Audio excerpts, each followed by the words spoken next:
Hello, Raven649 here, aka Lindsay Robinson, or L Robinson, or Lindsay Lee, as you know me on Google Plus. Just thought I'd start this conversation, you know, have some coffee, invite some people.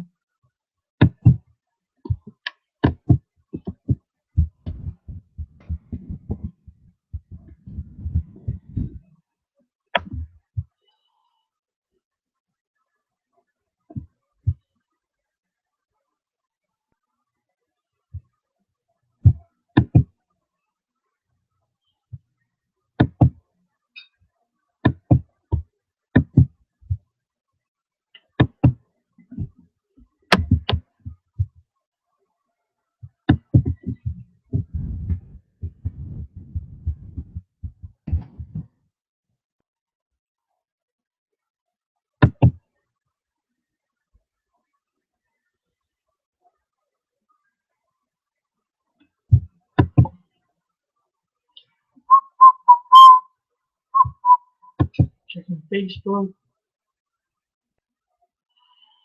Teachers Islamic Institute email charged for sexual abuse Chicago.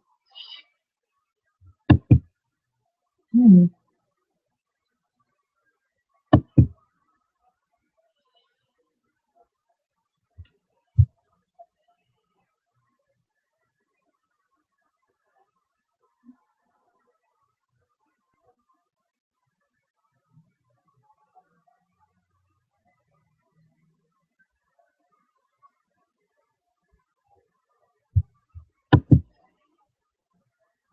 I don't know what the whole hate on Islam is all about.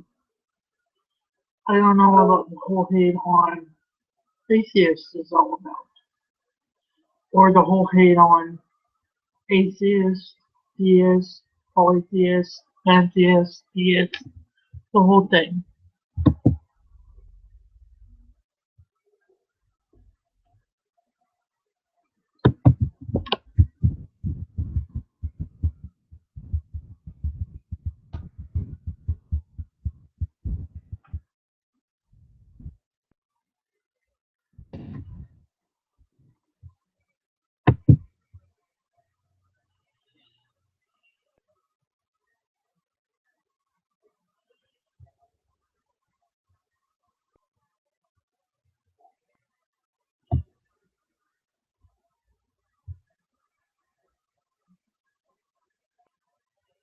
I personally, even though I'm an ex-Muslim, I still kind of love Islam because I don't actually fear God because I think God's silly in the long run, like the Abrahamic God, because he's all like, I hate homosexuals, but homosexuals are like the most friendliest people out there.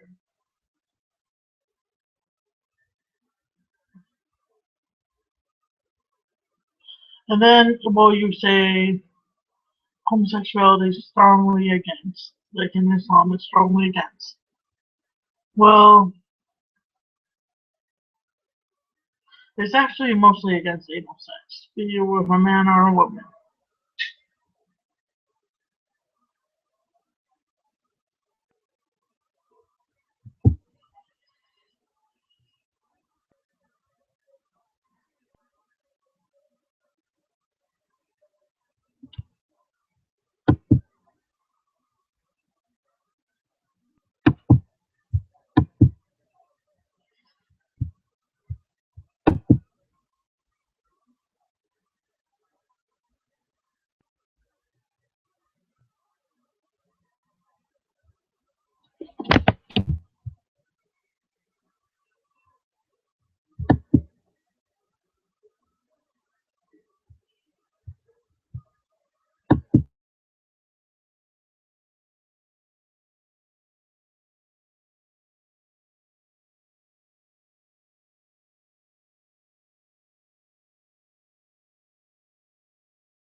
Oh, I disconnected.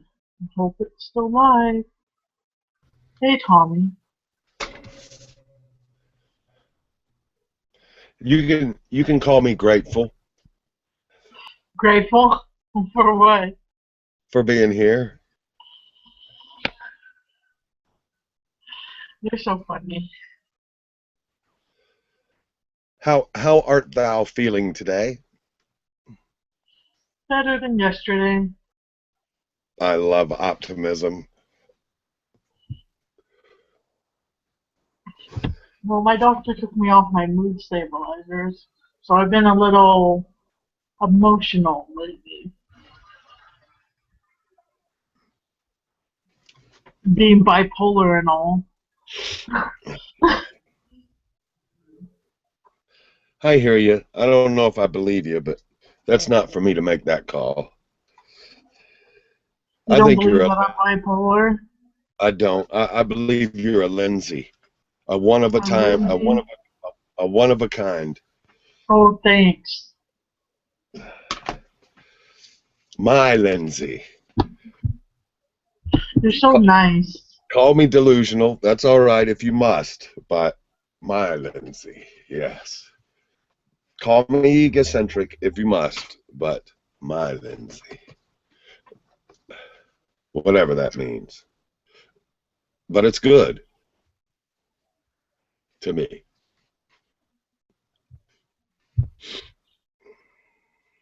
Oh. Well, what do you want to talk about, Tommy? Let's talk about mood stabilizers. Oh, why? Okay, well, let's not talk about mood stabilizers. It just I makes could, me want to be on them. I hear you. Damn. Let's not do that then. Hell no. I'll be right back, though. I'm getting some. Take your time. I'm going to get some coffee too.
Hey, Sid.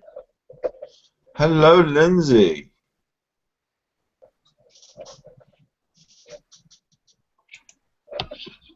What is what is the issue of the day that I could be of service and help you out with? Anything? No, it's alright. My meds are just being adjusted right now. Oh, lovely. You know how that is. Tell me, how is that? Oh, like an emotional roller coaster. Are you feeling emotional? Yeah. You feeling emotional in an up and down manner? Yes, I am. Well, history tells me you'll get over it. Yeah, I do. I'm feeling a lot better today now that my sister left. Your sister left to go where? To work. Oh. Bet you she's coming back. At 6. Hmm. Or sooner. Hmm. Every day she surprises me that she's not fired. So, Is she trying to get fired? well, I don't know. It's like they don't let her work in the kitchen anymore. She does drive-through and she does funny voices. Hmm.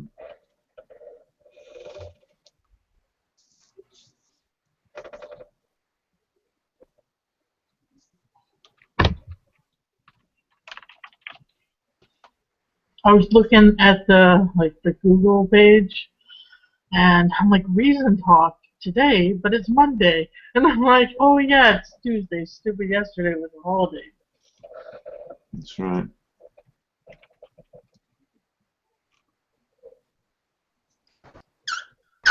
Hi Nadia, Hello. how are you doing?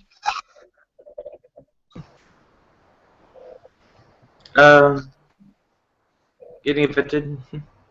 Oh, bummer.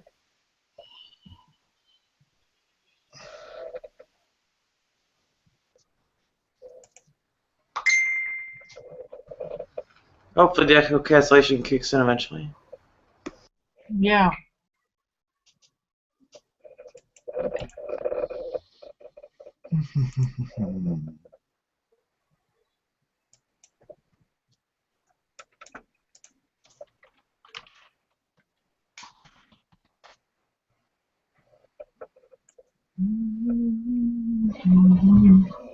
So, Sid, do you have any topics? No? Um, I came into your hangout to hang out and see what topics are hanging out. Are Oh, happening. ouch. Okay. Hello, folks. Hello, Smiley. What is going on? What are you talking about? How's everyone? I'm just starting up a hangout. There's like nothing going on.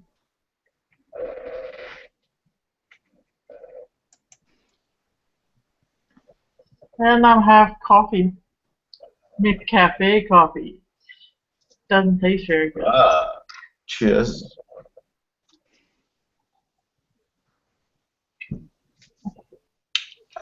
Yes, very good. So I see that you've gone live. So I guess you've got something juicy to Oh yeah. memorialize, to archive forever. Come on, let's have it. Well, I don't know. I just thought I'd start a live hangout for the sake of it. Yeah. Well, did you want to interview somebody, or do you want me to interview you? Can I interview you? Oh, why do you want to interview me? Why am I always the person that gets interviewed? Well, I'm trying to practice my interviewing skills. Number one, and number two, I'm very interested in the people and finding out things about people that I didn't know, because people, you know, they wear a mask at certain times in their lives, and I'm usually around when they're wearing one, so I always try and get behind it. That's all. I tend not to wear a mask. No, you cannot. But Well, you can interview me if you want, or you can interview St. Tommy or Nadia or Hans. Well, I know all about I don't know Hans, but I do know everybody else. You're the one that you're the one that needs interviewing. No. Okay. Okay, shoot. You interview me. You have All one right. conversation. Okay. So, what's your name? On here, it's Lindsay Lou. Lindsay Lou. Now, is that like something original, or you just sort of try to go with Lindsay Lou because there's a million of them? It's actually something original. It's a nickname that I've had all my life. Linda White and the Whites called me Lindsay Lou because my middle name is Lee. Okay. Oh, la la la la. You like the L sound, do you? Yeah, so does my mom. Her name's Lee, so. But we don't spell it the same. I spell it L-E-A and she spells her name L-E-E.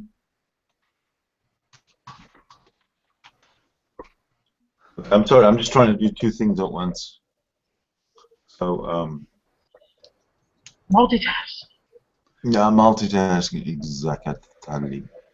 I always thought of you as Leah for some reason. Because I never saw No. that name or hear you pronounce that, but that was, on Skype. Oh, yeah. Or Facebook. People think it's Leah because it has an A in it, but it's actually Latin. The Latin spelling of Lee. My grandfather picked it out.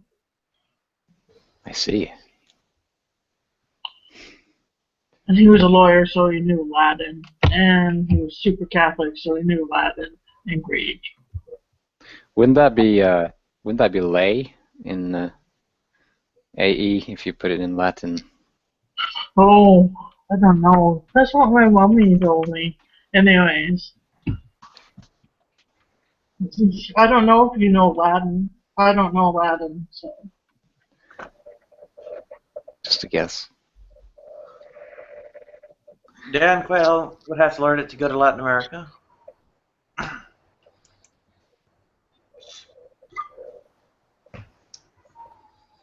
Okay. Hear me? I said Dan Quayle said he would have to learn it to go to Latin America. Oh! It's funny.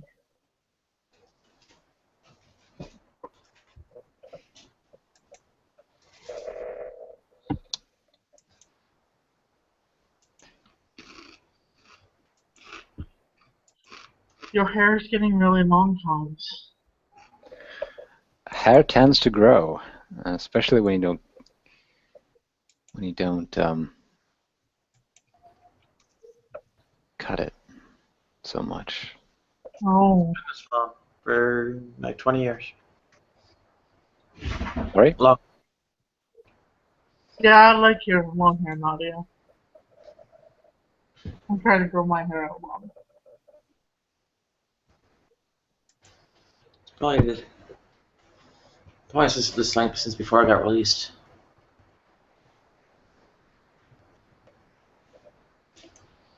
Well, I think there's a life story behind that.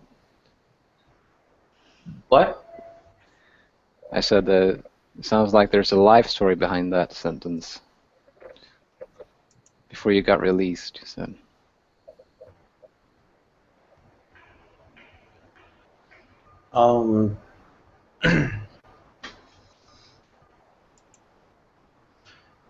Leah and with no H? Hannes. Oh, well, Hannes, yeah. Is that German? I think it's derived from Johannes, which is German. So I would suppose, in a sense, it is it's the equivalent. Johannes is equivalent to John. Right. So yeah, it's Christian in a sense then. Well, But yes, yes. I am Swedish though. Swedish, okay. So I have an Italian last name and also a Swedish last name. My grandfather is from Italy, so there's a bit of everything. Yeah. Mother was from Cuba. Father was from America. So. Which of course means, born in the right-wing Cuban Miami, Florida.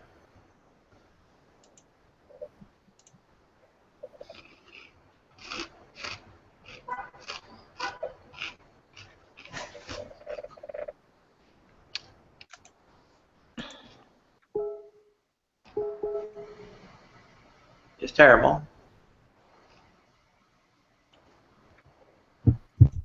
No, who's They voted for Reagan? Reagan. Oh, sorry.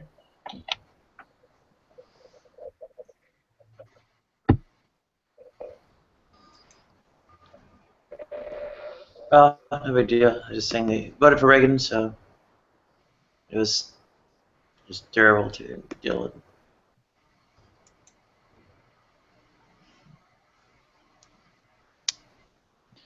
Well, I shall have to depart. It was good seeing you. I shall head to the store, and I'll see you. Yeah. Bye. So it was raining in Frankfurt. Under Romances, the other. Ich hasse den Regen. The other man answers. Ja, ich hasse Regen auch.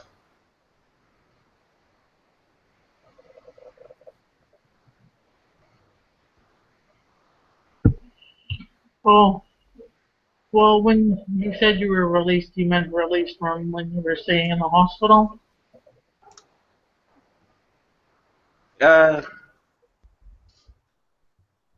Sure. Anyway, Oh, okay. the German word for rain is Regen. So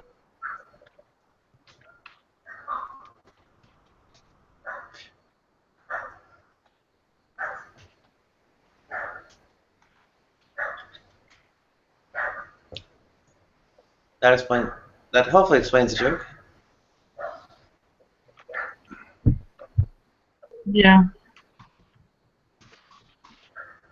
Sorry, my hangout's so boring.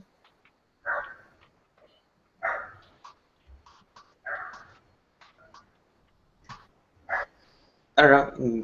Get a bunch of Christians in here, and City and I will tell them God does not exist. No, I don't like the Christians on here. Oh, I well, only like one, and I don't even know if he's Christian. That's Tommy.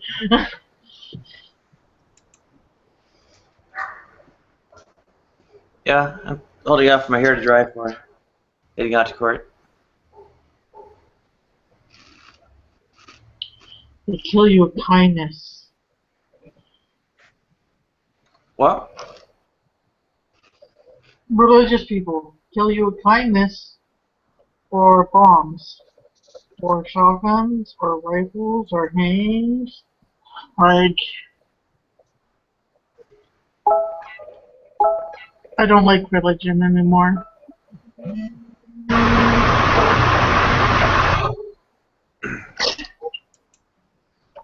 Well, they're coming to get.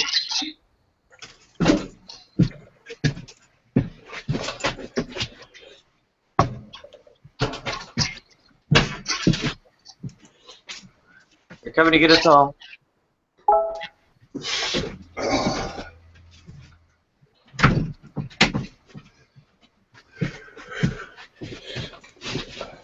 Hey, Tommy. Hmm. Wow.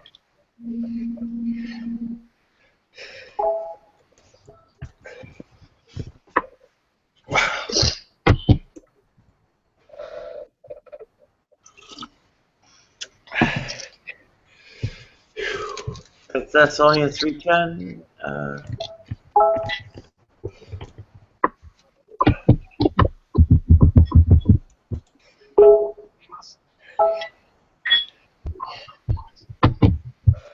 Hey, Xbox. Hey, 67. Long time since I talked to you. yeah, I've randomly been on, like I've randomly had hangouts here and there, but I haven't been on like I was in the past few weeks.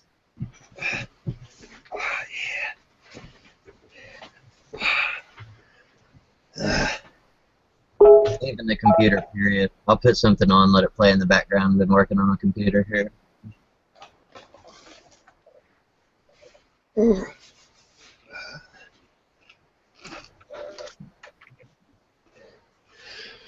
I love dry socks. Ah, they're great. You don't even know. You should see my sock drawer. My wife hates me. I probably have 500 pairs of just plain white socks. I probably change them 2 or 3 times a day. Why? Just one of those weird things. Like, I've got to have clean socks on. Dry, clean socks. I wear bare feet all the time. I never wear socks. My Yes, sister steals them. You know those blow dry things for your hands and like public restrooms and such? Trick I learned while I was over the years while I was homeless. You can like stick your socks on the ends of those things to dry them out. It's 1 o'clock.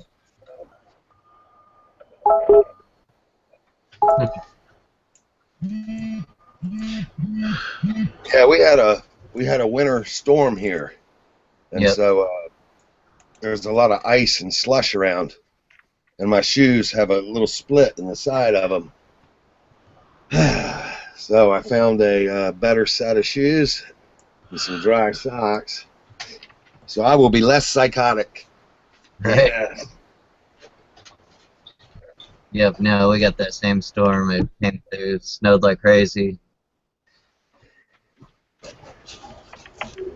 School has been closed past 2 days. Yeah, Jeff was saying where he is, it snowed. It only snowed tiny bit here. Tiny bit. Now it's all melting again. Yeah, it's starting to melt today.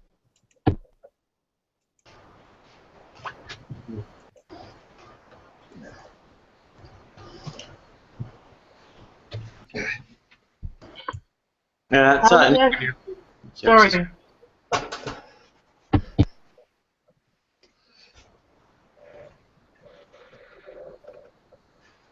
Does it ever snow in San Francisco? No.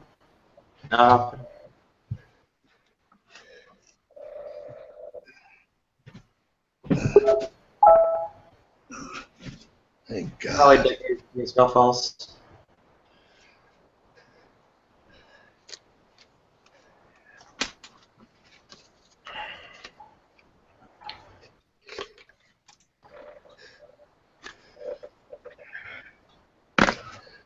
Let's see.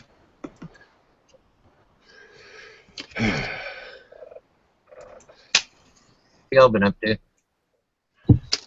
I was gonna meet up with someone, and they called a doobie a marijuana cigarette. Right? 420 cigarettes. That's what they said. I'm like, why didn't you just say joint or doobie so I knew what the fuck you were talking about? Right? Cigarettes. A friend with weed is a friend indeed. That's what my mom always says. I haven't smoked pot in years. I used to smoke a ton of pot when I was younger.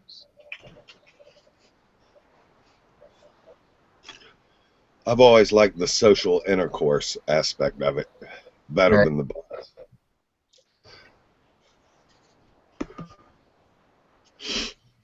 One of those things. Like I never had a problem with it. It just after a while, I stopped liking the way it tastes, stopped liking the way it made me feel, and just decided to stop doing it. Like no problem. I hung around plenty of people that still do it. So.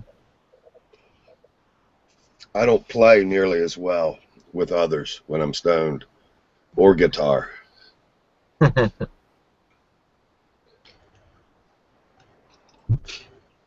more of a hard hallucinogenic person.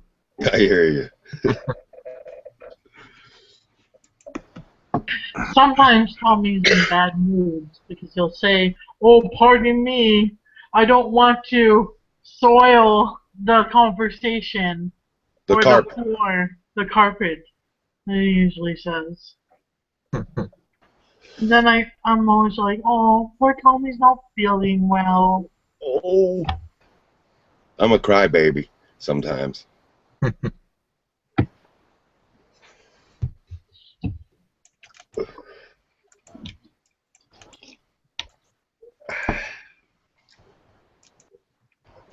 Well, I finally got some capital to move on with my rank-a-dink electronics business. Oh, And you know what? It's funny you just said that. You finish what you're saying, but remind me that you do electronics. So here I sit on the edge of opportunity to move on. And it's strange how my desire to purchase things on eBay, the components of what I assemble, it's strange how my desire, now that I have the capital in my hot little hand, it's like eBay, nah, you know, I just don't have the appetite for it. But kind of strange emotions. Well, no, that's exactly what I'm doing right now, and I found out that this Japanese company that I'm ordering from has an actual website. Even though I was ordering from 20 different named Japanese or Chinese companies, they all link back to this one website. They just get stuff drop shipped from them. Go to their actual website, and the stuff's like $2 cheaper a part, or $2 cheaper a load. But I was gonna ask you if have you ever soldered with a butane soldering iron? With like a I've heard about them. Yeah, let me turn my kit filters off and show you what I'm soldering, or how small of a thing I'm soldering. Is it like on a circuit board? Yeah, and it's a 0.5 millimeter spacing, like the pitch on it. Uh-huh. Let's see if I can even. Here, let me click on myself so I can see when I actually come into focus. I think I need a. There, I don't know. The silver bar on the bottom, you can't even really see the spacing in between them. They're so small. Yeah. Yeah, and I don't have. There's no soldering iron tip. That's fine. That's fine. But what I'm gonna have to do is, you know, it's tinned already, so I'm gonna put solder on it and then just heat it up. The only way I can do that here would be to my oven. I might can get away with a soldering iron if I flex it just right. On the other side of the board, it has the identical thing, but the pitch is 1 millimeter. It's not very retrofit friendly in a way. Is that a new board? Yeah. This I can handle with the soldering iron. The 1 millimeter spacing. I have tips fine enough for that. I have a whole bag of them. I'm actually making some plugs to sell. Like I have a whole bag of these tips. What I'm putting on it is a ribbon cable connector, a little zip connector. Oh yeah. I have a bag of ribbon cables to connect to it as well. Are you familiar with Arduino? Yep. No, I've never played with one or programmed it, but yeah, I know what they are, and I know what you can do with them.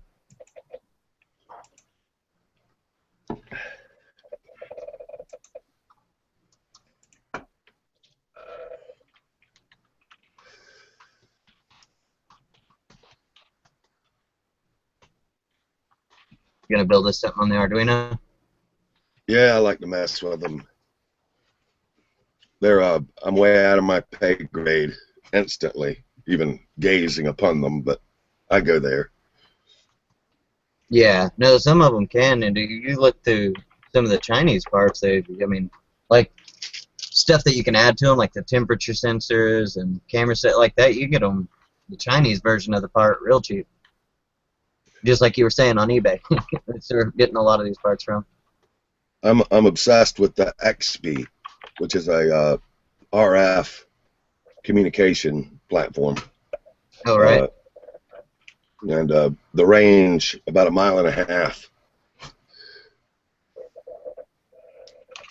Yeah, that's nice.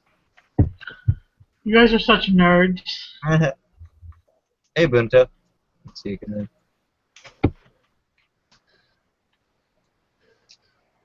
My parts just came in the mail, and I was gonna ask around to see if anybody had ever soldered with a butane thing before, because all I could do, I could tin these with solder and then just take a butane across it, and it would heat them up and stick it together. But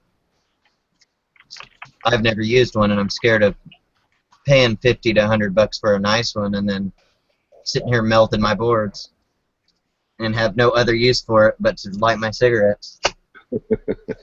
Yes.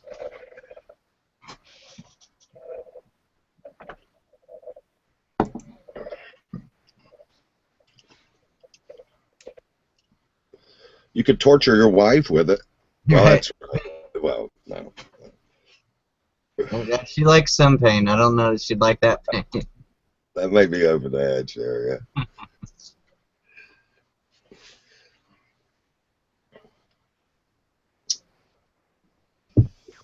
Bunto, you're friends with Kiz, right? How come he never comes to my invites?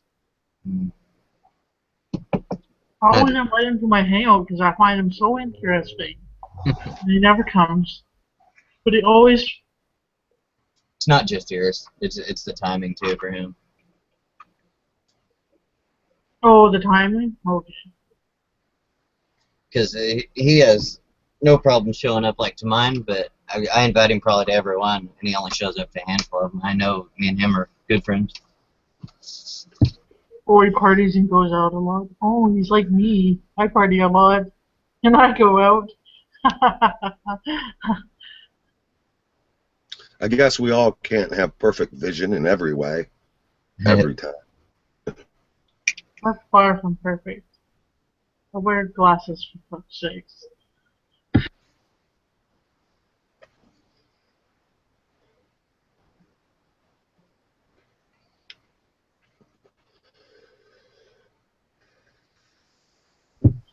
Sid, what are you doing? Looks like you're like reading hardcore. No, I'm creating my show for later on. Oh, I see. Yeah.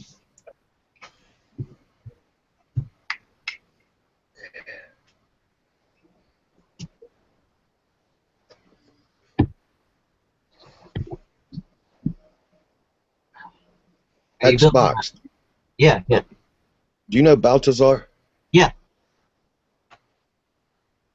like Balthazar most of the time. Yeah, he can I've be. never got into a fight with him, but I see people that do, and I see why. A lot of it just has to do with the translation barrier, him trying to use English and coming across like he's being an ass. But I like him. I like a lot of people I don't like. You know, or you know what I'm saying. Yeah. Oh, I really don't like Jim. I really don't like Jim. Hillbilly? Yeah. I'll tell you, I really peed in his cornflakes. Oh well. Yeah, I think everybody on here has. Everybody, I don't know, he was in the room with Down the other day, so I don't, and he was like in there all day. Yeah. I usually join Down's room, but when Christian Hillville is in there, I feel like shooting myself and him. I just want to get in a fight with him, and he's not worth my time. Mm-hmm. Makes me want to look. That's actually what I told him. First time I met him and second time I met him was, you're just here to preach to me. You don't actually want to have the conversation. If you ever want that, I'm here. If not, go in your corner and be quiet. That's a hell of a religion to have to condemn people. That I've known must. Jim for. Oh, sorry, Tommy. I'm lagging That a must. bit. Yeah. I'm lagging, so I apologize. I feel bad now. So continue what you were saying. Oh, I just said that must be a hell of a religion to have to condemn people, to be in the grips of a compulsion, to have to, rag and have to see people as subhuman or something. I don't know. Yeah. But it ain't my religion. Fuck it. Yeah, no, and that's the thing. I even to like his extreme, I get along with just about everybody, and it's not that I care if they like me. I understand people have their own opinions, their own outlooks, and they're welcome to it. As long as it doesn't affect me, I have no problem with them being dumb. I've probably known Christian Hillbilly the longest on here. I first met him on Skypecast back in 2000 and I don't know, like 5. Oh yeah, yeah. I know. Stive's known him a long time too. Sty and Down both used to have him on Stickum. This was before Stickum. Yeah, yeah. No, I think those are the only two that have known him besides you before here. Yeah, I was on Stickum too. I knew him on Stickum as well. I had never used that. Social media. Google Plus is a lot funner. More fun. Oh, you have your sad little boy on your dog. Yeah, I like that. Yeah, Google Plus kicks ass. I didn't see it coming, man, till I stumbled into Nadia's room. Yep. But instantly, out of control, in deep water. It's just great. I still have my MySpace account. I haven't used it in years. My Facebook account, I reactivated it the other day to talk to someone, and then it'll be deleted again. But it's been deleted 3-4 years. And I don't know, the whole social media thing it's not my bag, I guess. Except for this. For some reason, this gives me actual social interaction and conversations that I can't get it here. I hadn't been to my local coffee shop but one time in 4 months. I used to go to a university coffee shop to interact with interesting peeps. Right. But, you know, it can't hold a candle to G+. Yeah. 24/7, you know, it rocks. Yeah, people don't get weirded out as quick here as they do in real life with one little thing you might say that they don't agree with or something, you know. Not that they get mad, but some people just get weirded out and they're like, okay, conversation over.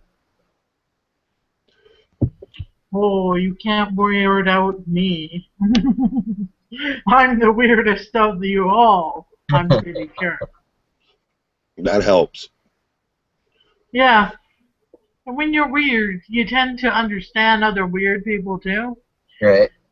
Usually, I don't think anyone says to me like something really out of whack or weird is wrong in any degree. Just it's Right. something different. Yeah, when you're weird, you're desensitized to weird. Yes. Yeah. I'm You're- the same way. Yeah. You can see past it. You Yep. know, who cares? Who cares? Weird. That's why I love a lot of people I talk to on here. They're equally as weird as me. Yeah, things don't seem so outrageous. Any of those. It's nice. And the internet kind of desensitizes you. You have to have somewhat thick skin. I know I'm big sensitive weenie. So, And that's something I've grown up without having too much of a problem of is it takes a lot to really offend me. And I don't know if that stems from my narcissism of me just thinking that I'm above you kind of thing, and when you get on that level that you're trying to offend me that you can't, or if it's just desensitized from it. I don't know. Could it be maturity? Could be. It could be. I don't know if I would put myself there. Other people can put me there. Could it be humility? Yeah, it's a lot of humility. I know. I hear humility is not like making yourself a doormat or considering yourself a doormat, but is some type of state of realism about, you know, you are what you are. It's the way it is. Yep, that's exactly what it is. Because it does get mistaken for a doormat all the time. And there is a balance there. You do have to keep from being a doormat. People see it as a weakness, or see that as that being a weakness for you. Kindness as a weakness, kind of thing. I damn is sure wouldn't. kindness a weakness? I don't think kindness is a weakness, or I don't- seen as a weakness. I think it can be.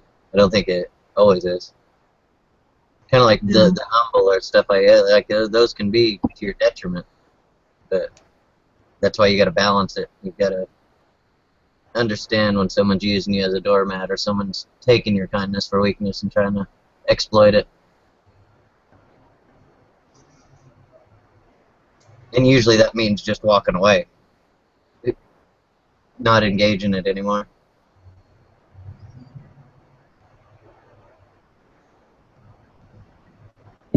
Yeah, that's what I have to learn to do with my anger.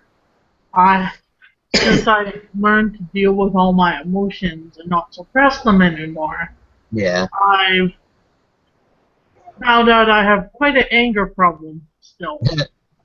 You know, the red hair, ginger, we have really bad tempers. Yep. I have a streak. So, you have what? I have a streak of ginger. Like it's my mustache and beard. Like it's red and black. There's two colors run through. I was born with red hair. Oh, my little sister was born with red hair. She had it until she was about 2, and then she went blonde. Yep, that's what mine did. And then as I've gotten older, it's gotten darker brown. In certain sunlight and stuff, you can see red streaks through it too. Oh, cool. You're a daywalker. Yep. I was blonde until I was not sure what age. At least after 5. Oh wow.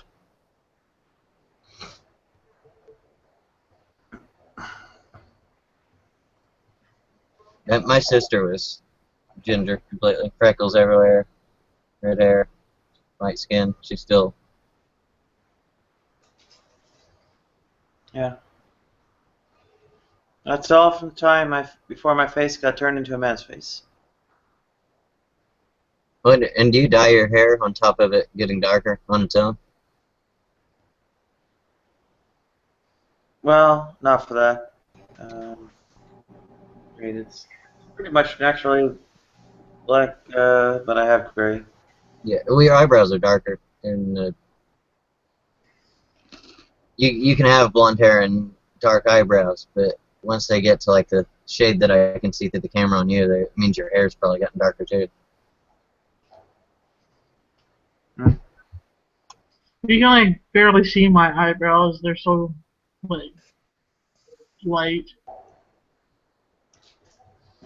My eyebrows were blonde too.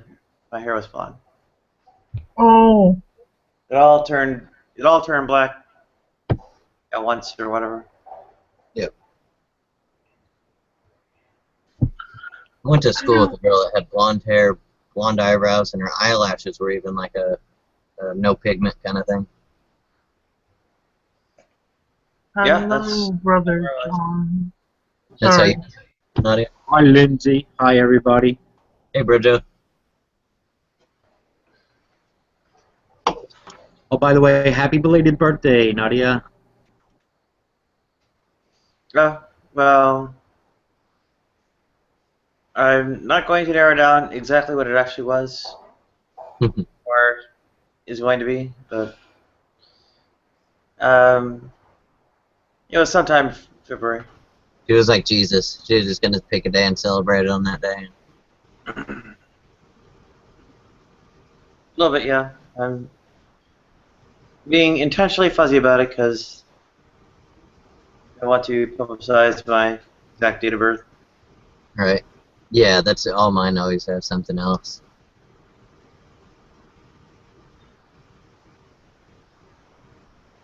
To an extent, I don't mind my information, stuff like that, or my name being with people.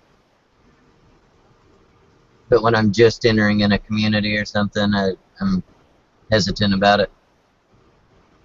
Or coming across new people, kind of thing. What's your PayPal password? Right? Oh, Fox. Just kidding. Yeah, birthdays are challenge questions for security checks, so Hmm. yeah, that's why not heading that one out. Mine, A real- password 1. All my passwords are password 1. Nobody'd ever think of that. That's it.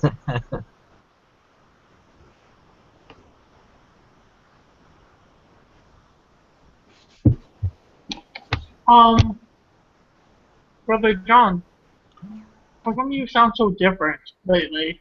Do you have a new mic? I sound different? Yeah.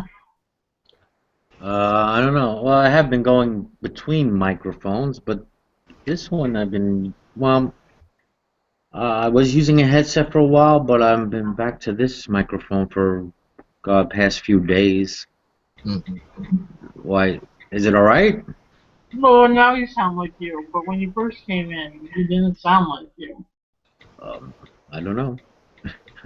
Maybe it's just me, my hearing's all whack. It's No, hard no. to Past few days, he sounded different. He did sound different when he first said hi. Oh, okay. More trouble, less bass. Oh, there's more treble on here? I want more bass, though. Right. Talk to Metal Slug. Ask Metal Slug what he uses, because his is almost purely bass. Hmm. And I don't know if he uses a separate, like a preamp or a separate amp just for it. I'd almost bet he does. I bet he runs it through something else. A voice modulator or something. Yeah, I have to turn him down when he's talking because there is so much bass to his, and it distorts. And I have a subwoofer here, but it distorts through my regular speaker, the little speaker.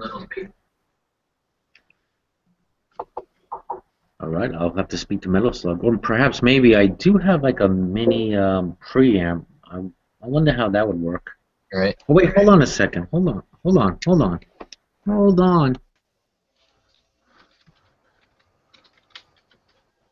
Hello. Can you hear me? Good. Yep. How's this? Yeah, there's more bass there. Okay, see, you know, I was talking to the microphone. God damn it, I was talking to the laptop microphone. I forgot to plug in this microphone. Yeah. Well, it sounds pretty rich. You know, maybe you could go down a click. It sounds rich. Yeah, it's a little bit overdrive. What do they call that when you're a little bit over leveled? Overmodulating? Peaking a bit. Overmodulating? How's this? Well, it's like you're peaking, you know, when you got your levels all the way up. I'm still peaking? No, that's good there. Yeah, That's good here? Okay, That's good. I just took it back like an inch or so. Okay. That sounds aloof. Diner. That sounds a little bit aloof, a little bit distant, you know, which is endearing in a way. Okay. All right. Space Invader. Production. Persona management. Okay. There are a couple people in the room I've never met before. Eric and an unpronounceable name. Yeah, usually I'm broadcasting because he comes in and just plays videos. Emod. Yeah. And he's been removed. Okay. I don't want to look at explosions on the screen. Yeah. Why? that's Who's just been removed? broadcast. Sid, I had a question for you. Mm-hmm. What time is the show today? So I could take a nap and wake up and do it. It's 6:30 Eastern Standard Time. Okay, 5:30 CST. All right, 5:30. 3:30 PST. Is there a warm up or just straight into at 5:30? No, you can come in. What time are you coming in today? Is that what you're saying? Yeah, you invited me. Yeah. Okay. So you can be there. What time do you want me to open up the room? 15 minutes before, half an hour Yeah, before. 15 minutes, good. It's I good. like half an hour. I'll probably open up half an hour Okay. before, and practice making faces at the camera. Okay.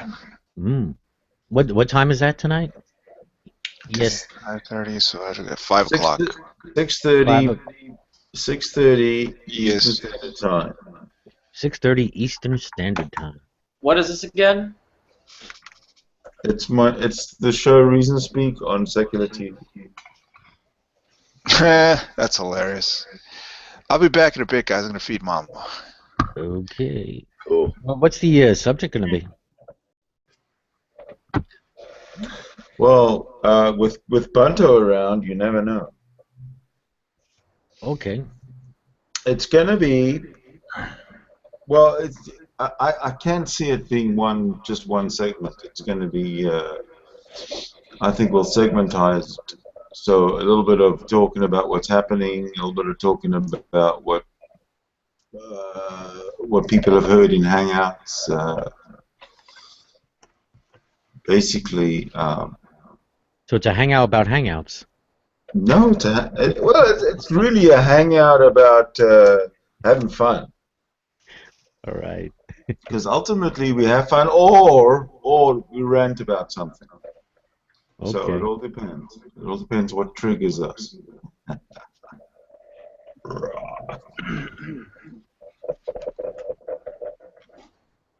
Well, I could always rant about the latest. I don't know. How would you describe them? Bachelor crazy rantings of Brian Fisher. What's his name? Jeff Russ and so on. Never heard of these people. Who are they?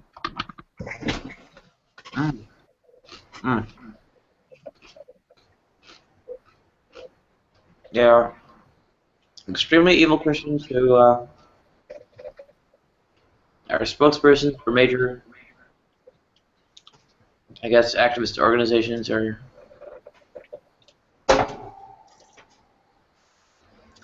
Well, Oh, hey. Evil Christians is so yesterday's hangouts. About Muslims? Not really. Religion is just so overrated. Religion is not, it's kind of boring. Nobody wants to talk about religion. If anything, we can have a ridicule religion segment. What would you prefer? Ridicule religion or ridicule the religious? Probably I would ridicule the religion. The religion. The religion. The religion. Oh boy, we're different opinion here, Lindsay. Well, the trouble is, these people are no joke. They're they're distributing voter guides to 50 million voters through churches. They're taking 168 Republican congressmen at a time to Israel to wine and dine them to get their agenda passed and such. They're broadcasting hate speech around the clock. I'm going to have a very pro-Israel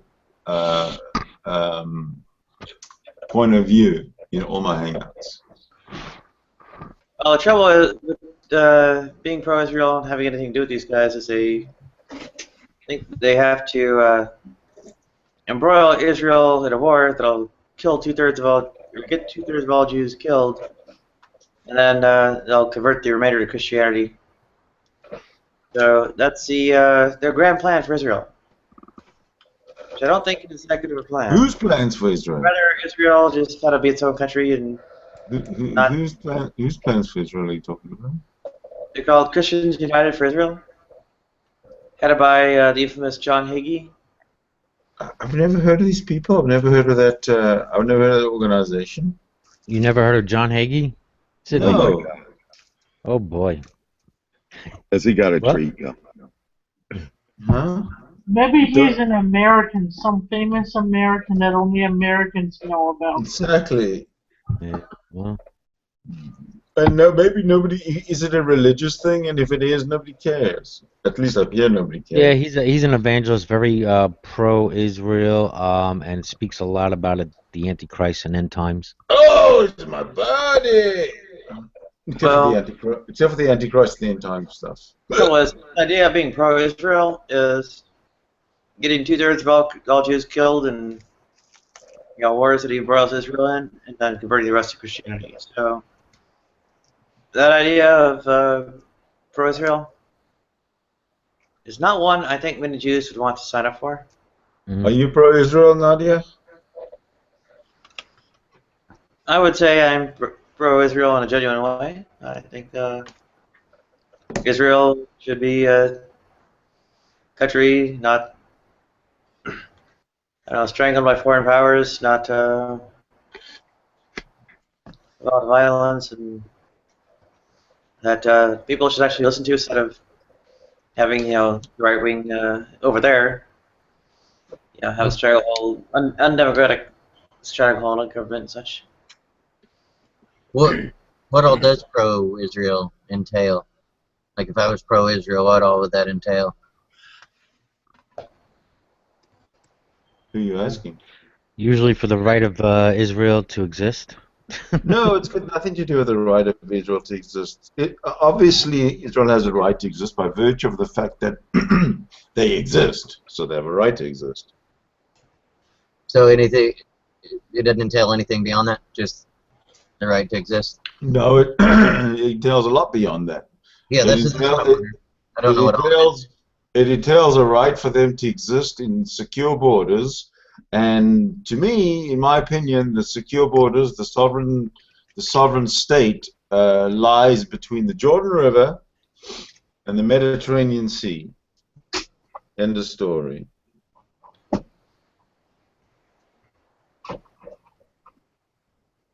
I'm a fan of one-state solution. Integrate the Palestinians into Israeli society.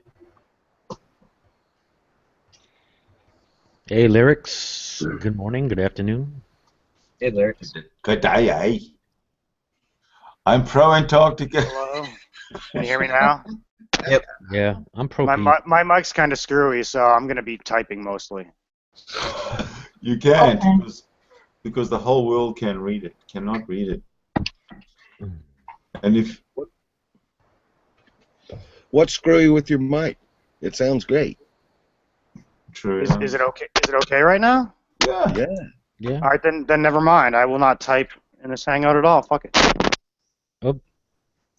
There, a little noise. Just don't move. That's all. Yeah, or breathe. You've got something that's not plugged in all the way. That's a short. It's shorting a little bit.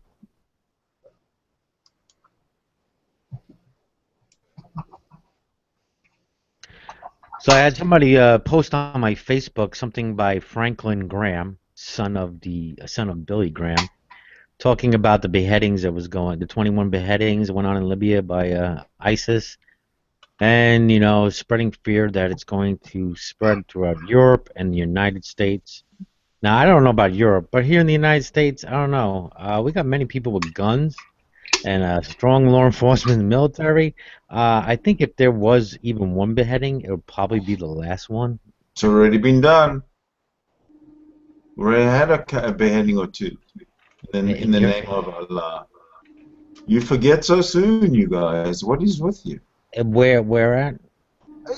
One guy went into some business a few months ago, and don't you remember he beheaded a receptionist or something, and was about to do the second one when somebody shot him or whatever. Exactly. Where was this?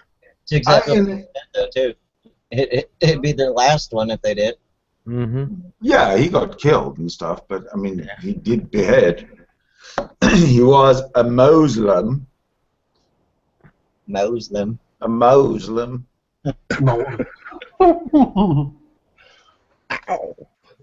Sorry. I'm just saying, this is not Libya, and I don't think we're gonna have a group, taking 21 people down to the shore and beheading them without any kind of hold on a blowback. second. Come on. Hold on a second. What is the difference between Not happening. Brojo? What is the difference between that and those fucking Mexicans taking those people and somehow torturing them to the point where they're all found in mass graves and shit like that? Like there's really no difference. The only difference is that we don't see fucking videos on YouTube of what happens in Mexico. Muslims have better hashish. That is a fallacy. I concede. Yeah, the fallacy of Eastern Mediterranean woohoo. I wish I could get emasculated. Get arrested? Emasculated. Get emasculated? Didn't you say the bodies in Mexico were emasculated?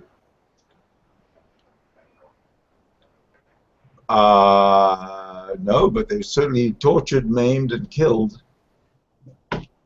And maybe they are emasculated. I don't know this. I don't know the degree to the torture of the torture to which they are subjected. But ow. Like snip. Do it to it. No, I don't think it's that clinical. I think it's more like swish splat.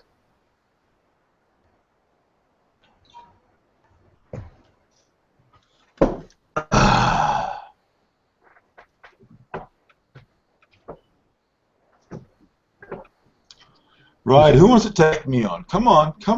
I'm ready for a fight. Come on. What's the subject? I have no idea.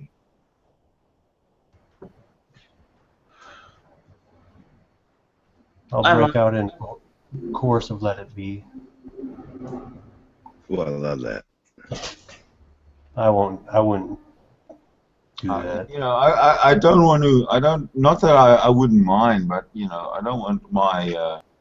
I don't want the great debate to come to an end already. I don't want to think. I don't want to think to myself, "Oh my God, have I already convinced everybody?" And there's no more. There's no more energy left on the other side. They've given up. I've won the great debate.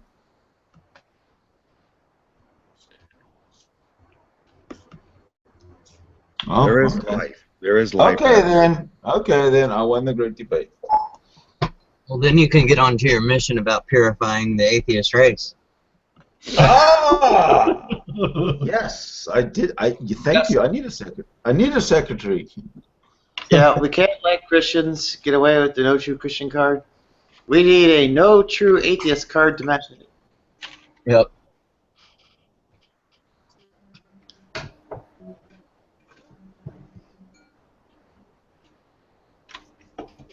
Look, I'm not a militant atheist, and if anyone says I'm a militant atheist, I'm going to hunt you down and kill you. Ooh, sexy. I say that because Richard Dawkins behaves too much like, well, he has a gospel to preach and a commandment to preach it. Richard Dawkins is no true atheist.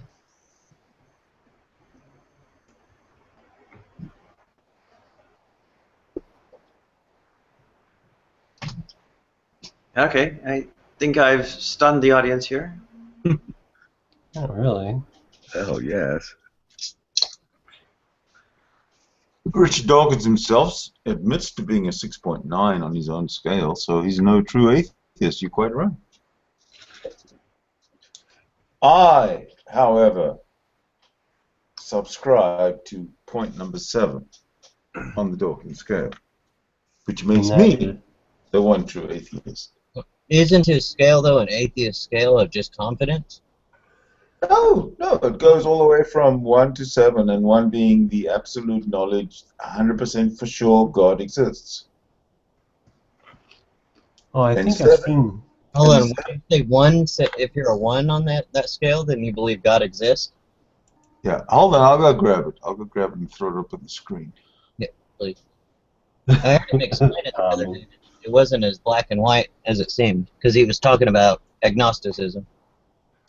Oh, you Agnosticism doesn't actually fit on the scale. Alright, hold on a second. I got it here somewhere. Oops, that doesn't look too good. Ah, that might look better. Alright. Are you ready for the Dawkins scale? Mm-hmm. Not everybody can handle it, you know.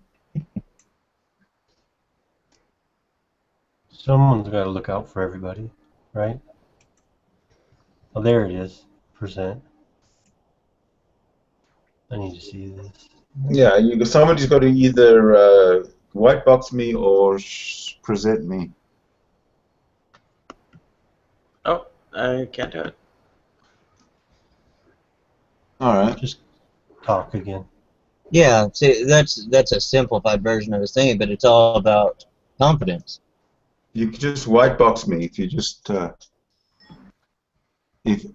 you, Lindsay.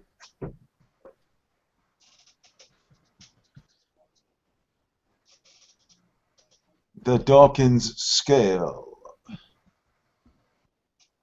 Just call me 7. It's all about belief, the confidence of your belief. Even the Except for the ones that I know, it's still number one is still about confidence in your belief, even though it says I know in it. But the number 7 is the same way. It's great. I'm 100% sure. I believe in God. At least number 7, you could say, based on the evidence, I'm 100% sure. But the number 1, you can't say that. There's no way.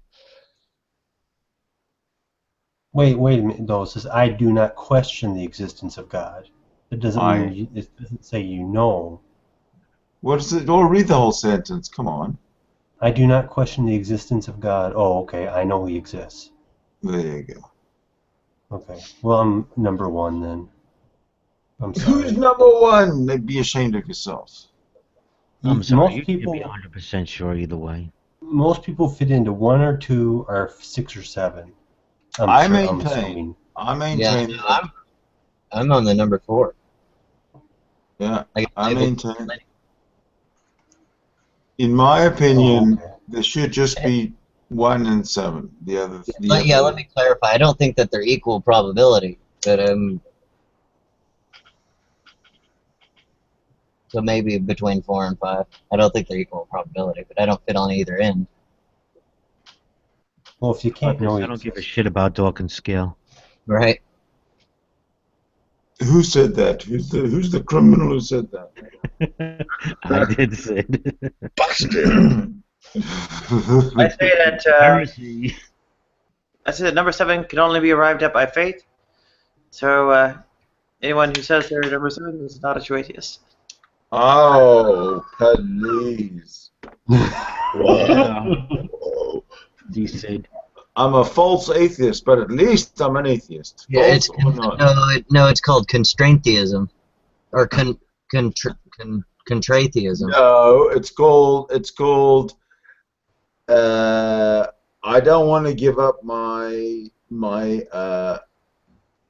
theistic views, even though I know they're wrong. Right, Nadia? I don't know how to pronounce that. Contratheism, maybe. I generally believe there is no God. I highly believe there is no God. I know there is no God. That all fits into the contra-atheism? Contra-theism? I don't know how to pronounce it. I think they should just, strike out 1 through 6, leave 7, call it 1, and that's it. That's all you need. Then it wouldn't be a scale. Because that's the only one. That's the only one that actually holds anything factual to it. Yeah, I hold that you can't know anything. So. Yeah.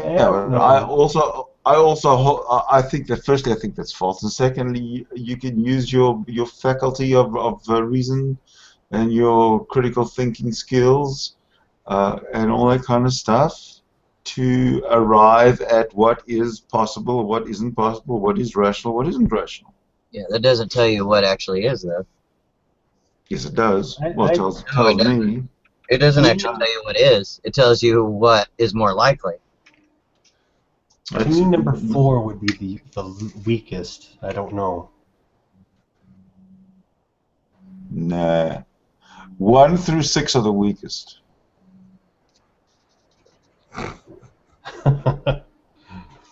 That's default, right?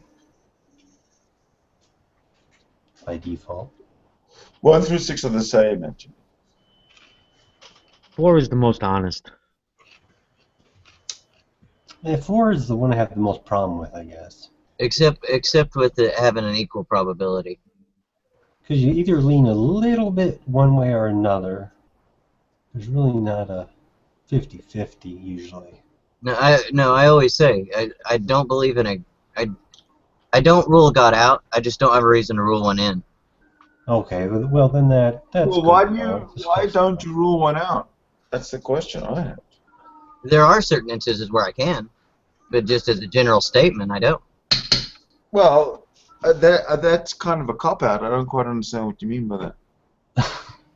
Come on. Well, given that... It means just like I said, I have epistemological solipsism. I don't think you can ever absolutely know anything. Just like what you said. You said things were you could, but then you went on to describe something that just tells you which is more likely. Well, you can rule out timeless, immaterial, disembodied minds. relatively easily. So, and for instance, Christianity, Judaism, and Islam can all be ruled out, but Zeus. For instance, you would have to do an exhaustive search of Mount Olympus to actually prove he's there. So, Zeus is considerably more likely than Yahweh. But then you could presumably rule him out just with a search. Well, or it's just finish searching Mount Olympus. Right. Yeah, I have no problem ruling certain ones out. There are some that I'll agree with you on there, except for the complete knowledge on it. I mean, I can hold that it's more likely it doesn't exist, to the point that it almost absolutely doesn't exist. Yeah. Well, for the moment, Zeus is considerably more likely than Yahweh. Yeah, no, I was meaning to Sydney. Like, I'll hold his number 7 on a lot of them. I won't ever say that absolutely. I say that I'm 100% sure that there is no God, because that's kind of the subtitle to number 7. Strong evidence. Yeah, there are some that I can say. Well, I can say to the extent that I know 100% sure, but I can't say that. Why is it? Maybe 6. Sid, what is the definition of a god to you? Well, the definition is the uncreated creator of time, space, and matter. What do you say to people that have the god of the philosopher, or the what is it, the most powerful or something like that being that you can conceive, or that is conceivable? I don't know how to word that. Do you know how to word that, Nadia? If you don't know how to word it, then how do I know what people are saying to me? I know. That's why I asked Nadia for clarification. I think she knows what I'm talking about. Maximally great being, omnipotent, omniscient, and omnipotent. That's the one I'm talking about. Well, it doesn't have to hold those other attributes. It just has to be the maximally great being. It doesn't have to hold omnipotency. It can hold just the maximum of that. Well, that's impossible, because it's got to come from somewhere, and if it's maximum, it implies that it doesn't. That's just an assertion. 2 assertions, actually. Well, you can't make assertions. You asserted that it has to come from somewhere, and then you asserted that it had to have the other things. Exactly. If it's there, if it's there, you have to accept that it comes from somewhere. No, it's just an assertion. You can assert that it's there, and the reason that it's there is because it's there.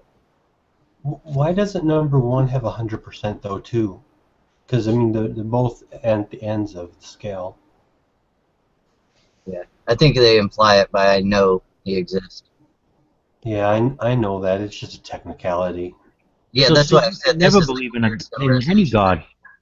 This is a weird summarization of the Dawkins scale. This is the Dawkins scale. No, this is someone's writing of the Dawkins scale. I mean, I agree. That's what I mean. That's why it's worded a little different. It's good enough for me. It's good enough for me to say I'm a 7 and stand behind it. Yeah, well, I'm a 7 because I can't honestly say that I know the totality of everything, and I can't say that there is a God, and our knowledge is limited, so I have to use what knowledge I have. Right. Yeah, but you don't say you don't only use the knowledge you have. You use your faculties of critical thinking and arriving at deductions and using logic and being a little rational on the side. You know, you don't accept things that don't make sense. That's what I said earlier, though. That only gets you to what's more likely. That doesn't get you to 100% knowledge of anything. That is not true, because knowing God exists means that you are pretending to know things you don't know. That's the first problem with Yes. I use all of my knowledge and experience to come up to the conclusion that there is no God. That doesn't mean that there is or isn't one, but all I can really say is that I don't believe in one because I don't see evidence for it. Because there is no evidence of one. Exactly, No that's ever, why. and There no one's might ever be. seen any evidence of one. There's So therefore, No, there at is. the, con- There's at the evidence. at the conceptual level, you know, is kind of where it started, and at the conceptual level is kind of where it's still hovering until such time as this non-existent evidence is going to be presented. Which Maybe clarify that there's no like scientific or empirical evidences. There are people that have evidences. no one has evidence, because if you cannot share your evidence, then you have no evidence. Personal experience is not evidence. Oh yeah, I wouldn't include that, and I'm not a theist. I just know there What are are you including then? What are you referring to? It's a But fallacy that there are no evidences. I limit out. I'm a 7. All right, I am 100% sure there is no God because I have not seen objectable evidence. You know, no one said, "Hey, this is God." So, you know. Well, then to the end of that, you would have to add to me. I am 100% sure there is no God to me. No, nonsense. How are you having you can't have absolute knowledge like that. Other people claim that they have absolute knowledge of it, and they don't, but they are ones.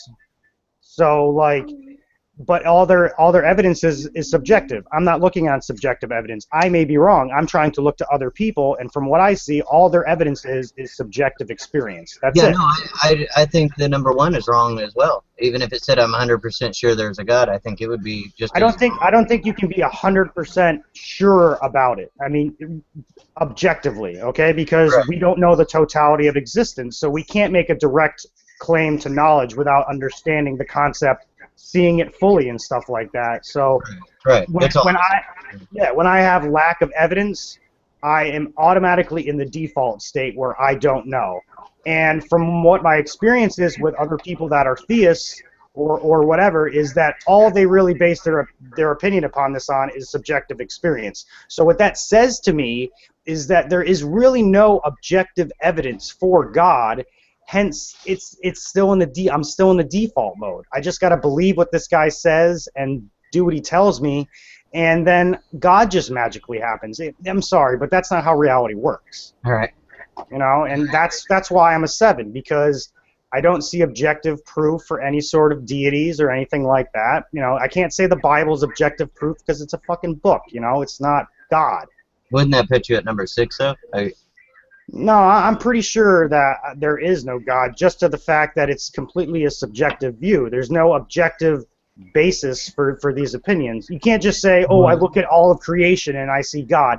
That is a subjective opinion about reality. There's no objective evidence for God. So I'm 100% sure that there probably is no God, because in the past 2,000 years, no one has shown me Jesus. No one has shown me God. You know, I'm pretty sure there is no God, man. And maybe you fall where I fall, because technically I don't fall on the scale at all, because I don't entertain the God question. That's why I was saying at first, I don't rule a God out, but I have no reason to rule one in. So I don't fall on the scale at all. I don't do that God conversation at all. Wait, X, did you say you don't entertain the God question? Yeah. All these hangouts you do, you don't entertain the God question? No, that's what I'm trying to get to in it. I entertain trying to get to it from what these are. Yeah, no. Okay. Sounds like you can be like maybe a 1.1 or 6.9, but. Like, I believe in gravity, even though I can't see it, but I have direct, objectable evidence for it. You know, but if I just say, hey, look at that gravity over there, they'll be like, what? You know, but we all know what gravity is. If someone says, hey, look, there's God over there, and I look over there, and I don't really see a God, but I see someone's subjective viewpoint of what they think God is, then I kind of think it's not real. Yeah, no, Brojo, that's why sometimes I'll get labeled as an atheist or between an atheist and an apatheist and such. A lot of people say agnostic if they don't know the other two definitions, But how can you base your opinion without having, like, how can you make a clear-cut definition without having the totality of existence? You know what I mean? How can you say either way that you don't know or you do know? You know, you're up in the air when you know, you kind of got to look at what these people are saying and what the evidence is, and then make a decision. You know, if you're up in the air about it, then what's keeping you up in the air? So you asking me? Yeah, Xbox. Yeah, no. Until I have the conversation and someone defines their God and such, then I can make statements on it. Just as a general overall statement, then it's that. It's. Well, what if I say my God is? I don't know what God. What if I say my God's a light bulb, dude? All right. What if I think that my God's a light bulb? Because I define atheism as I don't accept the claim of a supernatural God existing or gods. So if a light bulb is God and it doesn't do anything that I can't see, then I would have to say that I'm a theist on light bulbs. Light bulbs are your God. So I'm a light bulb. Use a different word than God to explain it. What about Jesus? To explain what? All right, like I use my light bulb as my higher power. All right, I for some reason we'll just put off on we'll go on a tangent here, a little thought experiment. I have absolutely no control over myself, and for some reason, every time I think about this light bulb, it somehow centers me, and it allows me to do the right thing, and I learn from the light bulb. I can get subjective opinions on it. I can get a framework from what people have written down about this light bulb. All right, all the thoughts that came into about human morality, blah blah blah.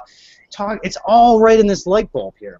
Now, if I went up to you and said that I got all this information from this light bulb right here, and I know it to be true, would you believe me?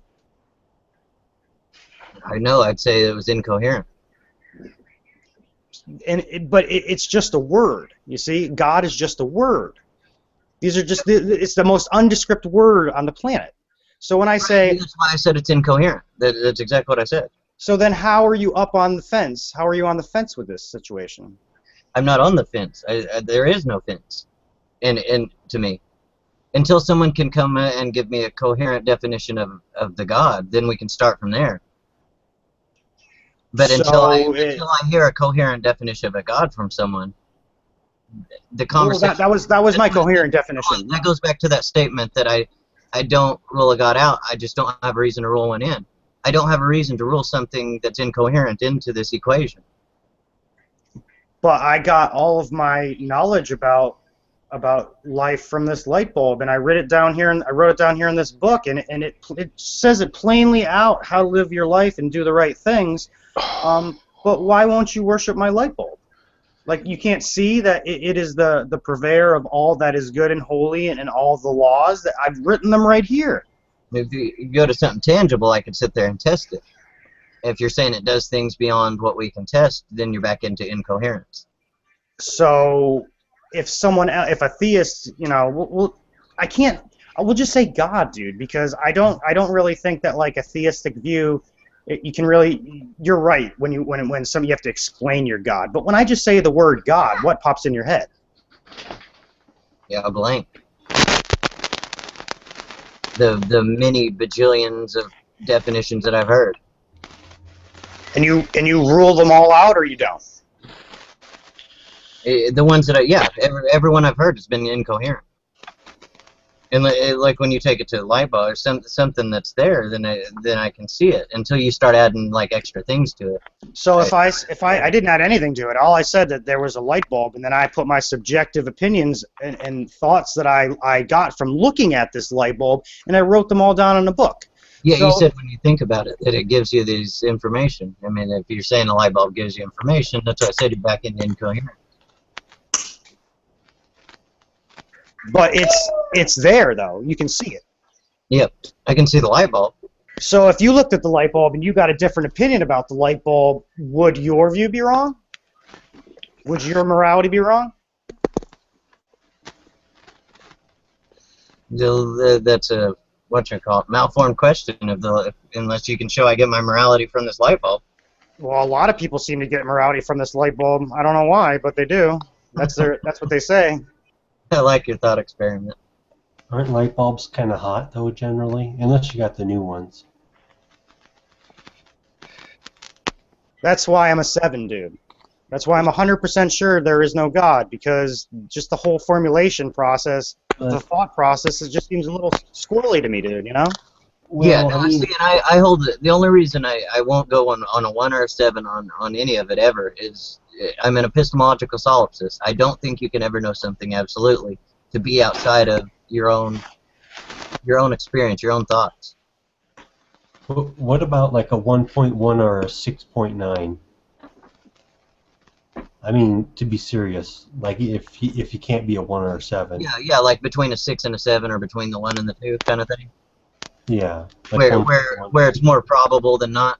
I could agree with that. But you don't have that option. You don't have that option on Well, most. then I would be a straight 1 then. Who said that? Who dared say that?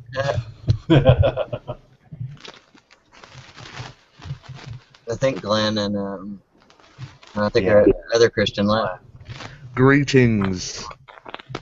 Greetings. You do know Oh no, that. St. Tommy's still here. St. Tommy and Glenn are the only. I didn't say had to agree with it.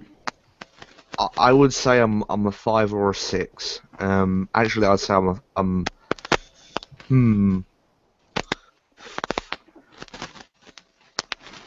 say I'm a 6.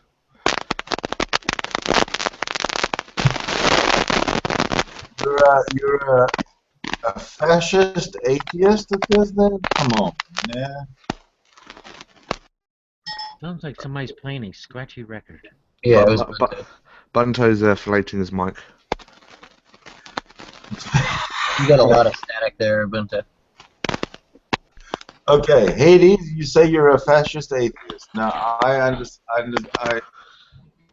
a little shocked. I must say. De facto atheist? Oh, sorry, de facto atheist. Okay, it's not the same thing, but it sounds close. Well, I mean, I would even say I'm 5, but no, I think there needs to be more. I think there needs to be up to 10, because it's kind of there's not enough. This is Richard Dawkins' scale, and this is all you get, buddy. Don't tell me it's not enough. There needs to be a few more. How can they be higher than 7? How can they be lower than 1? No, I'm saying there needs to be like ones in between. So like ones in between. There's a 2, a 3, and a 4, and a 5, and a 6. But there needs to be more. So it needs to be like 1 is strong theist, and then 10 is strong atheist. Yeah, I think. They don't listen to anything. 7. Bunto, I don't know. You got a connection problem. There, is it fixed? No. Ouch! It hurts. Oh, dude. There, is it fixed? Yes. Yeah, for now. Yeah. Okay. It's fixed. But you're on parole.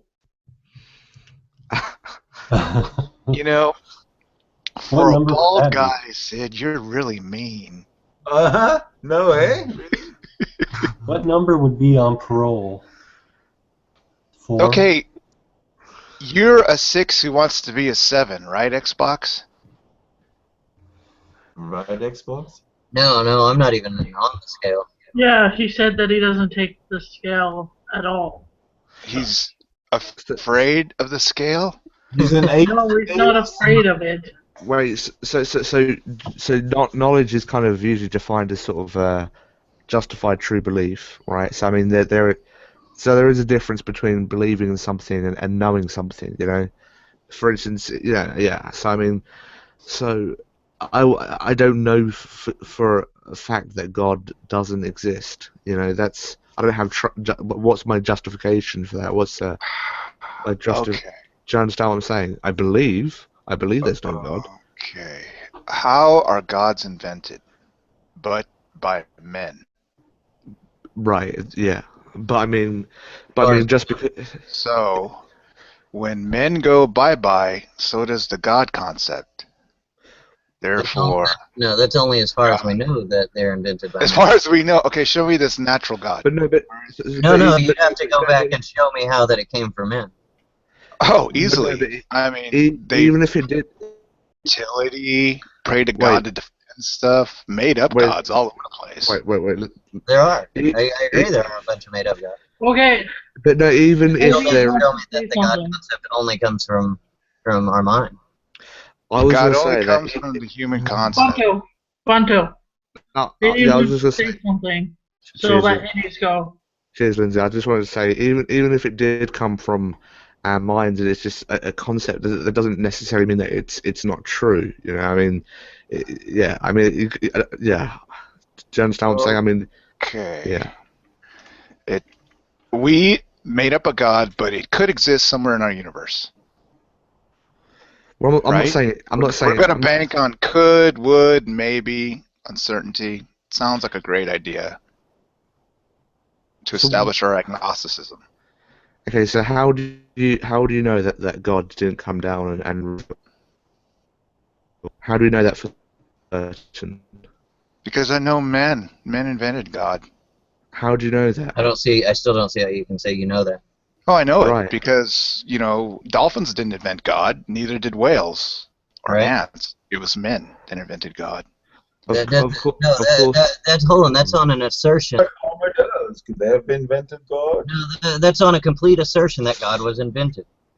God is a complete human invention. Show it then. Right, Let's come see on, it. Show the you're God. right. There, Go back in history. Can't be a Go God. back in culture. There are The only ones that need God is humans. I mean, dolphins don't. Silly people. just It's a because- concept. Just because there are made up gods does not mean there's a God that isn't made up. Okay, so we're gonna bank on could and No, would and no, maybe. no, No. Perhaps. no. Sounds like a Nope. great Bunto. There's a God, right? Oh, wow. I love Bunto. I love the devil advocate side anyway. Sid, Yes. I don't know if you're trolling or not, Bunto. why is in this all trolling? honesty. I'm telling you the fact that these are man-made inventions. Why But how- don't you say for the show, and we will How do not you know have they to were have. man-made? You don't have to have a kind of a Hades type of interruption all the time. How do you know they're man-made? I don't How do I interrupt know? people all the time. I don't interrupt people all the time, Sid. You know that. Yes, you do. You know that, interrupt Sid. right now. Oh, I did it once, Sid. You know I don't interrupt people. You're saying, how do you know it was man-made? How do you know it was man-made? That's a kind of a question from ignorance. How is it a everybody- question from No, ignorance? It's not. that's what Bunto's asserting is that Right. these were invented. Okay, well, let's suppose this happened. A meteor crashes to Earth, right? And we split it open, and there's some sort of depiction of a god on there. Then we can say it's not man-made, right? Because the meteor came from outer space. Probably. Well, we're not saying that it's not manufactured. man-made. We're not making a claim on it. I'm not even taking. Yeah, I'm not even taking a position. You're saying that it's an invention. Right. So how do you know that it's an invention? What's your? Because the only reason they're gods is because humans are around. No other being uses gods. Wow. Dolphins, whales. Wow. What else? Cows. They don't use gods. And if they did make a god, it'd look like a cow. If the dolphin god would look like a dolphin, and the whale god would look like a whale. Yeah, if they invented it, I'd agree.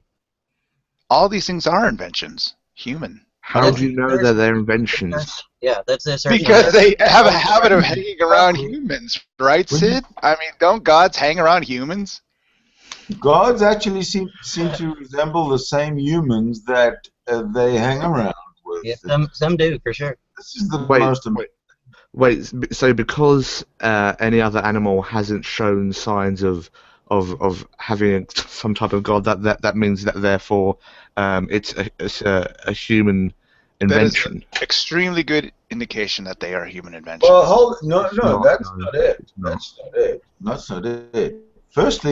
Firstly, we know about God through the human Brain. world. Therefore, the first indication that there's a God came from a human who wrote it down. Okay. And Right. coupled with that, we got no other evidence. That's all you got, Sid. That's all we got, A man. human told you that there's a god, so there you go.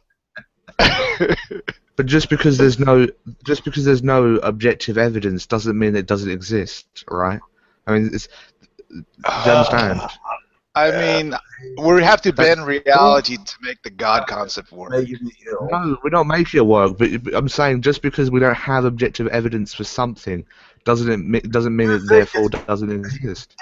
Hades, my friend, do you think God is possible? Do you think it's possible to have an uncreated creator that wasn't created from someone or by something else? Do you think No, so? neither one of us are making any claims about any god and about what its abilities are. Right. Okay. Okay. Oh, God is something that interacts with our reality, correct? Can we make that claim? Something that has to interact in our reality. You can make that claim. I'm not. Oh, we can't. But I mean, what is what is the God concept? Please make a claim. We got to know what your. It's like God fearing without the God. Xbox. Tell us what your God concept is. No. A maximally great being was one of them that we talked about earlier. Okay, Bunto, I believe that God, that God was a human invention, but I don't know that. I don't have justified reason for believing it. What justification do I have for believing that?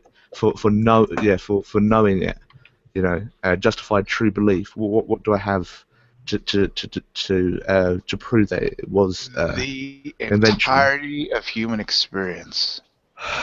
We don't even have a record of the entirety of human experience. Well, we can surmise. Exactly. I mean, you know, prehistoric gods.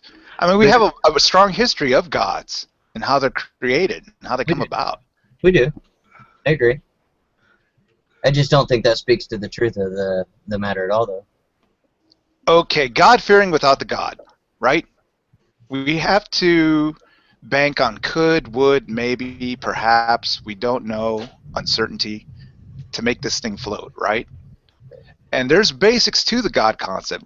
A God is something that interacts in our reality, correct? Isn't that what is part of the God concept? No, deistic people don't. But I don't. You know, that's a good point you bring up. But I don't even believe.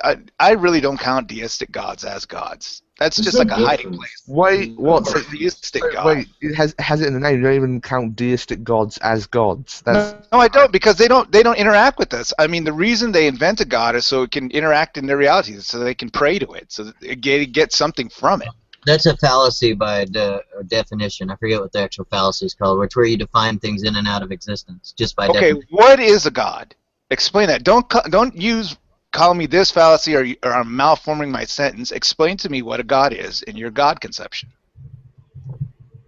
I don't have a God conception. Well, you see what I mean? How can you cry foul, foul, foul, and then say, oh, I don't have a God conception? I'm not calling foul on the God. I'm not calling foul on the God. I'm counting foul on your assertion that you know. Right. I mean, how can you call foul after foul after foul on my assertions, and then I ask you, okay, what is a God? And you say, I don't have a God concept. Right, because foul on you or on your assertion.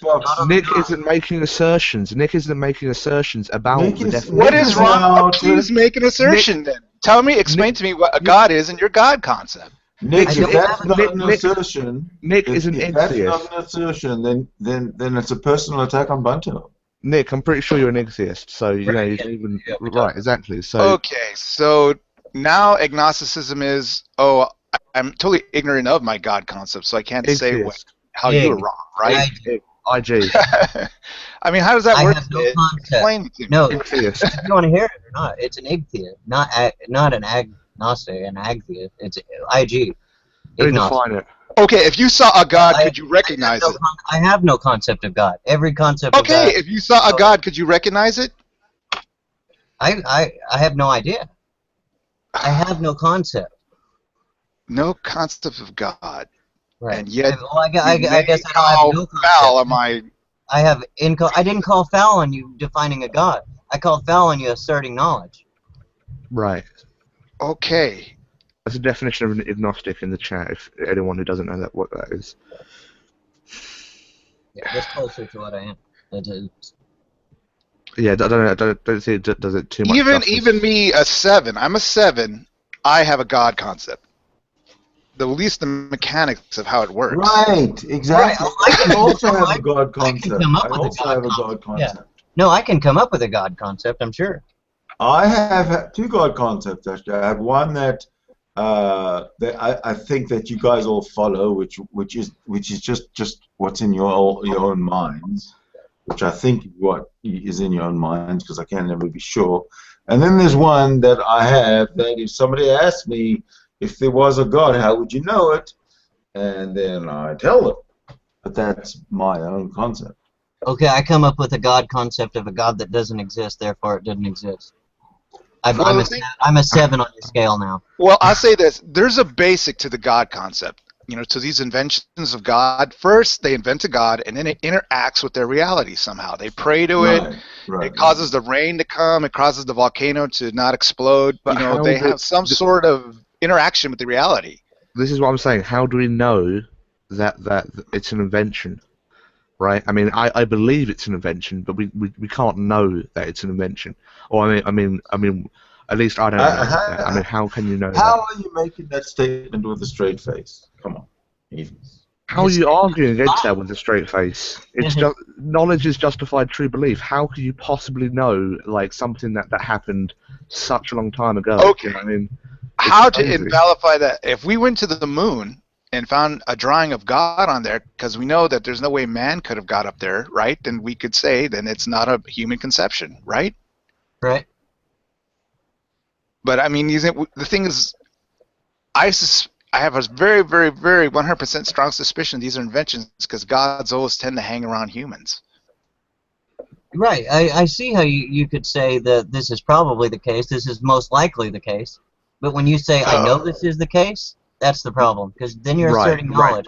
You're asserting... Right, exactly. Okay, and then... Well, is the default position, like, alright, I was never a theist, dude, okay? So I looked out in reality and I saw that there was no God. And then I came across people that told me that there was a God that created all this stuff.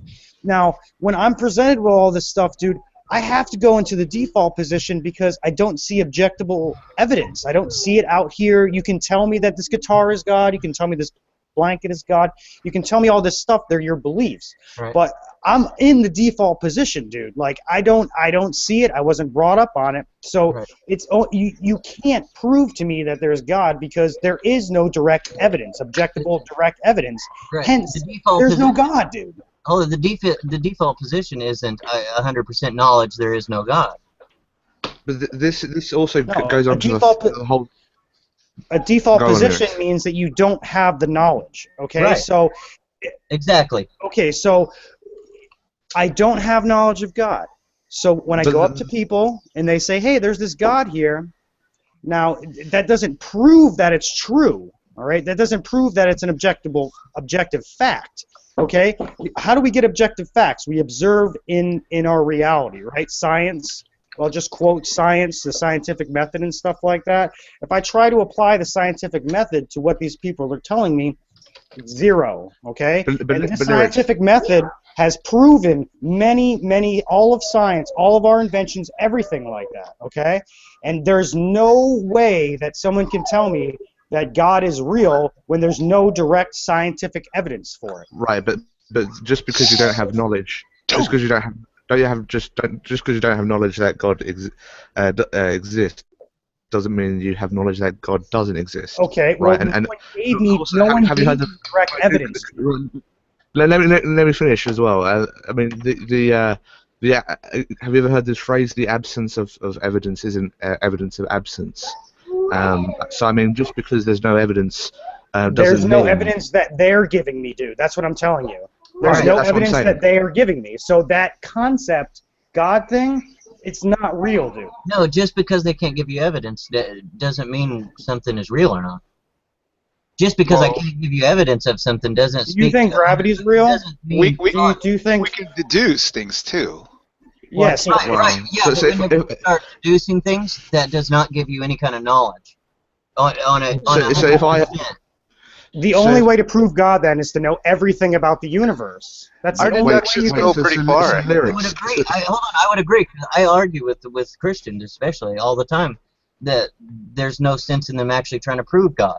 Even their Bible tells them there's no sense in trying to prove their God. So lyrics. So I agree yeah. So lyrics. If I had a coin. Hold it real quick. I think lyrics. I think we actually agree more than we're arguing. I think we're just have a different way of wording what we're saying. Yeah. So I mean, if I were to have a coin in my pocket, and you were to ask me, could you provide evidence that I have a coin in my pocket, and I didn't provide the evidence, right?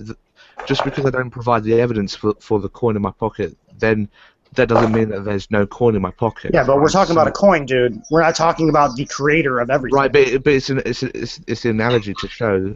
I know, but I don't think that analogy counts, dude, because it's based in reality. You're not making shit up. There are things as coins. There are things as pockets. There are things as you showing me a pocket. You know?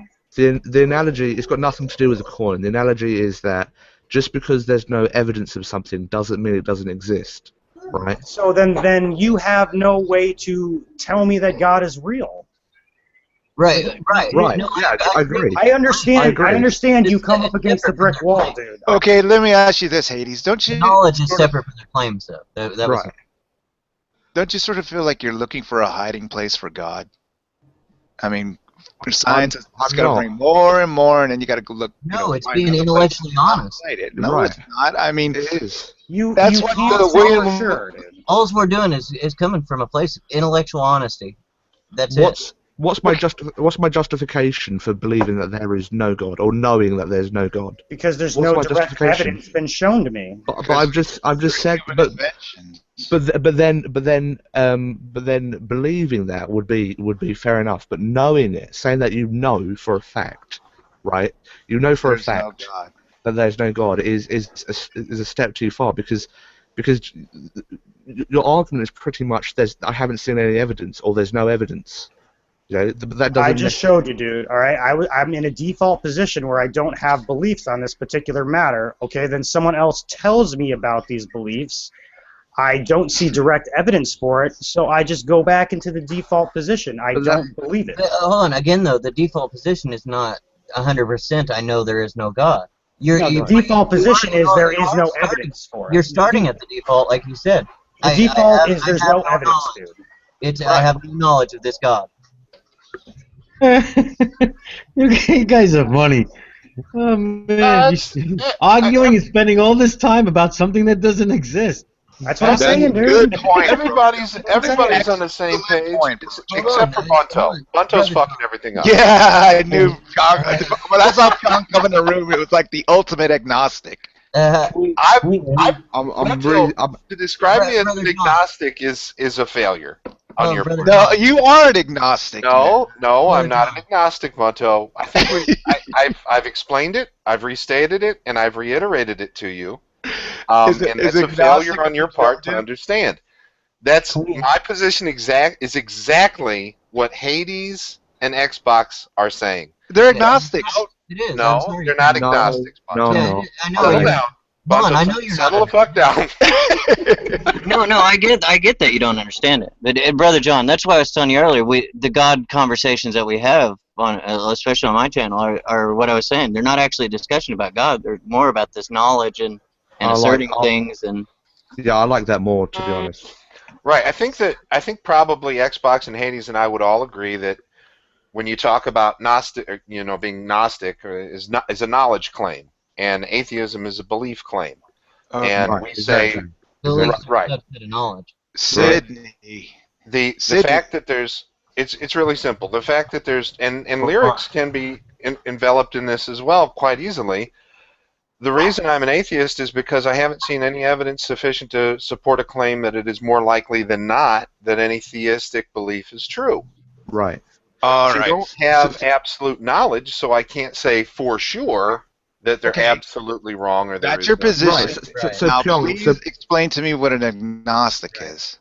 Well, colloquially, an agnostic is somebody who's like, I don't know, I believe there's a deity out there and he's looking over me, but okay, he says, I don't go to church. I believe there's a deity. No, that's a colloquialism, though. That's just a typical use. That's just a conversational use. When I talk about, basically. Right. When I talk about being an agnostic, I'm just literally stating the fact that I don't have absolute knowledge. That's it. Exactly. That's why I told you earlier I take epistemological solipsism as my stance. Lyrics, I'm not entertaining it, but I'm just saying that the lack of evidence doesn't necessarily mean that I mean, Well, doesn't that mean that you kind of are? You're not ruling it out. You're not putting a decision on either way. You know. Well, I You don't think you call have it the same thing as I said. You don't rule it out, but you have no reason to rule it in. right. Exactly. If you don't have a reason to rule it in, then you're not entertaining it. Right. There's no. You only entertain it at the point that there would be a reason to rule it in. Right. And as a matter of fact, we could probably see, Bunto, when you say religion is a made-up thing, Yes. that's a final conclusion. That's not evidence. That's nothing.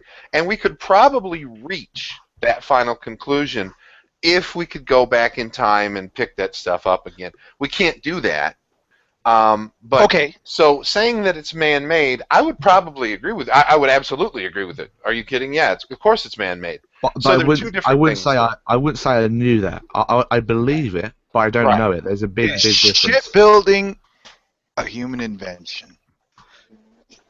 Right, yeah, and I would agree with what he just said. How can you not believe that, dude? Where did it come from then? Where did the idea come from? Did a leprechaun tell me, or did A dolphin? a guitar tell No, me? no, Who but made see, it? This is really simple. This is so simple. I believe it, right? I accept it as true, but I don't know it. Knowledge, justified truth. I don't have any justification for believing in. Okay, what's my justification? Because I can't go back and verify. I can't go back and see if they about what they said. You know, but because of the lack of evidence, or I just had the lack of belief. You know, there's not sufficient evidence to believe the claim, so I don't believe it.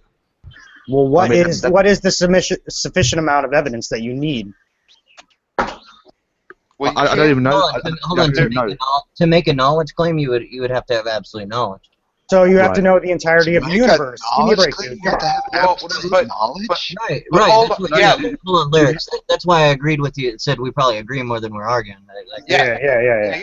See, the thing, I think Xbox and Hades have come to a conclusion that there cannot be 100% certainty, and I think all philosophers agree on that. There cannot be 100% certainty. You see? Well, yeah, I mean, go ahead. No, go on, go on. And it's in this little bitty area where they understand that, you see, so they're just saying, yes, we're atheists, we don't share a belief in any kind of divine being, but there is this little area over here that is a caveat, and it's really like they're saying, to be intellectually honest. They're not saying that their mind is in that little space where they can make room for a god or something. That's just not the way it is. Right. At least I'm not. Right. I think I'm in the same. I'm also talking about justification, like justified true belief, which I mean, I don't understand what sort of justified or what kind of good reasons you'd have for I don't understand how you can say that you know for certain, right? I mean, there's a big difference between believing in something and knowing something, you know. Yeah. Can you make a statement? Can I make a statement saying after 2,000 years of trying to prove Jesus, it's not been? That's where I get my reasoning from. It's not been proven yet, so. Can I say something on that one? Can I respond to that one? Okay. With science, we go through and people make an observation, and then they try to figure out how that observation occurred. And then they create a hypothesis, and then they attempt to disprove that hypothesis. So if after 2,000 years of attempting to disprove a hypothesis, and they're unable to disprove a hypothesis, it's elevated to what is, would be, in conversational terms, a law, okay, or a truth. But with Jesus, not being able to disprove something, and I don't want to talk about Jesus like the historicity of Jesus, but rather the divine aspect of Jesus, not being able to disprove Jesus does nothing. You see what I'm saying? Because it's like Hades was saying before, the absence of something doesn't disprove it. Right, exactly. I mean, yeah, so the absence of evidence isn't... How evidence long, dude? But I'll give you an example. How long is it going to take? Well, I'll give you an example of where that. I'll give you an example, right? So, I mean, with the coin analogy, I'll take it a bit further. So, I say I have a coin in my pocket. I said to you, I've got a coin in my pocket. You ask for evidence, and I say I'm not going to show you my pocket, and then you don't have any evidence besides me just saying that I have a coin in my pocket. Other than that, you have no evidence to suggest that I have a coin in my pocket. So you can't then say that because you have no evidence that I've got a coin in my pocket, that must mean I don't. But so that's the whole thing of absence of evidence isn't evidence of absence. But where there should be evidence, and there's an absence of evidence, that can sometimes be evidence for absence. So if you look in my pocket and you don't see a coin there, that is an example of evidence of absence, right? Because you can actually see, and you would suspect there to be a coin in my pocket, since I'm saying that. So there's an example. So there's absence of evidence where it should be, right? So that's a sort of an exception for what I'm saying. Does anyone get what I'm saying there, or I don't know?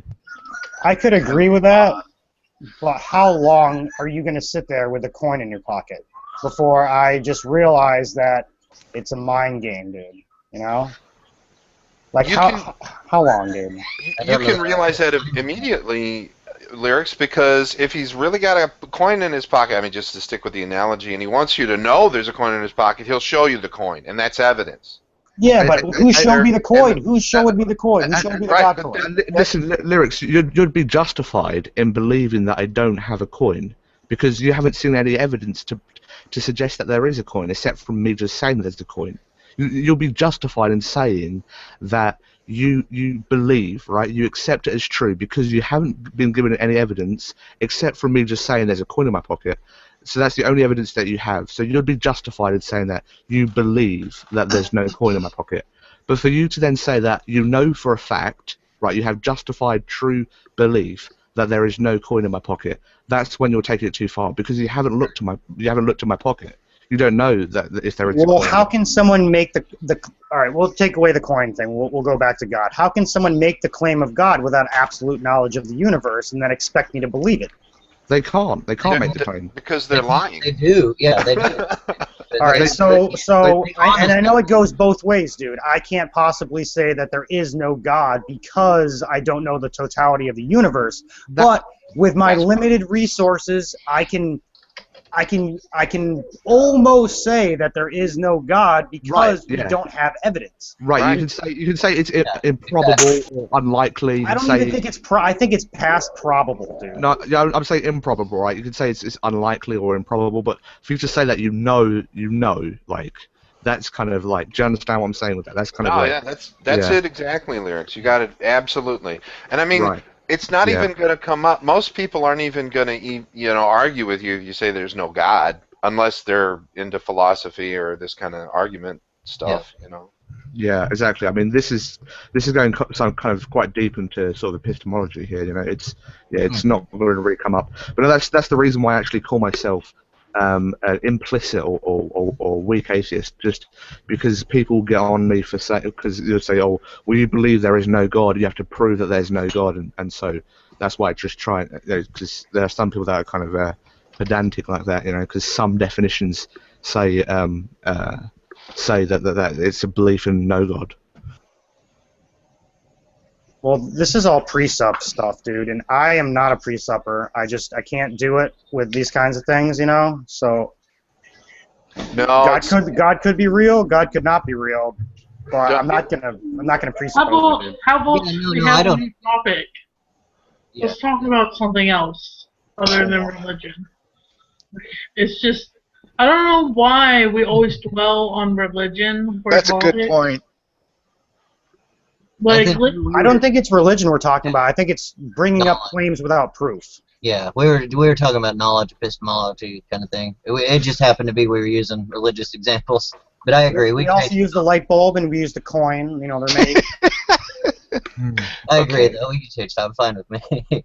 Yeah, I don't engage in the precept stuff anymore because it's just a claim and same thing. Precept is something different. Yeah. Blowing out the candles.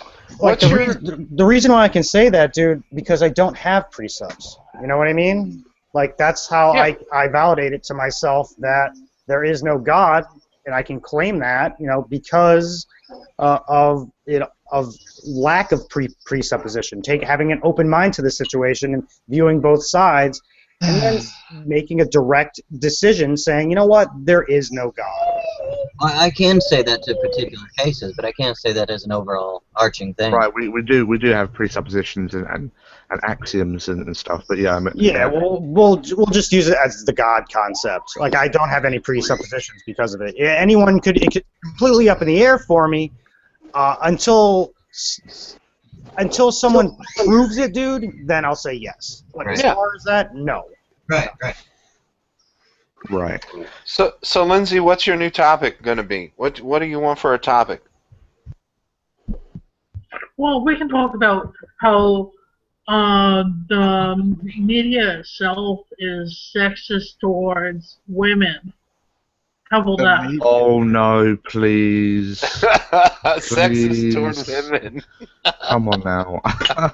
I'm not sure what that means. What does that mean? Well, like a lot of people that I know have problems with the image that society is putting women in.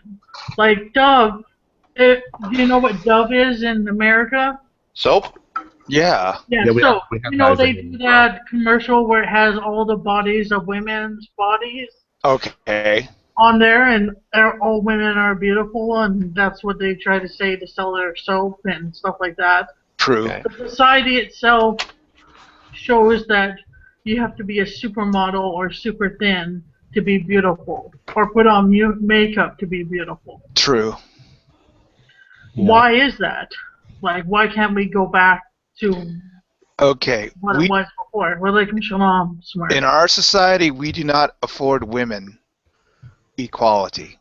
Okay, it's a patriarchal society. But we allow them to go full blast along the female attractiveness without any holdings. So that's why we allow them to be as beautiful as possible. See, now Hades is using the Bunto technique of making noises to get an on-ramp. Moo! And then we join in. Do that mood. Good night. Hard will.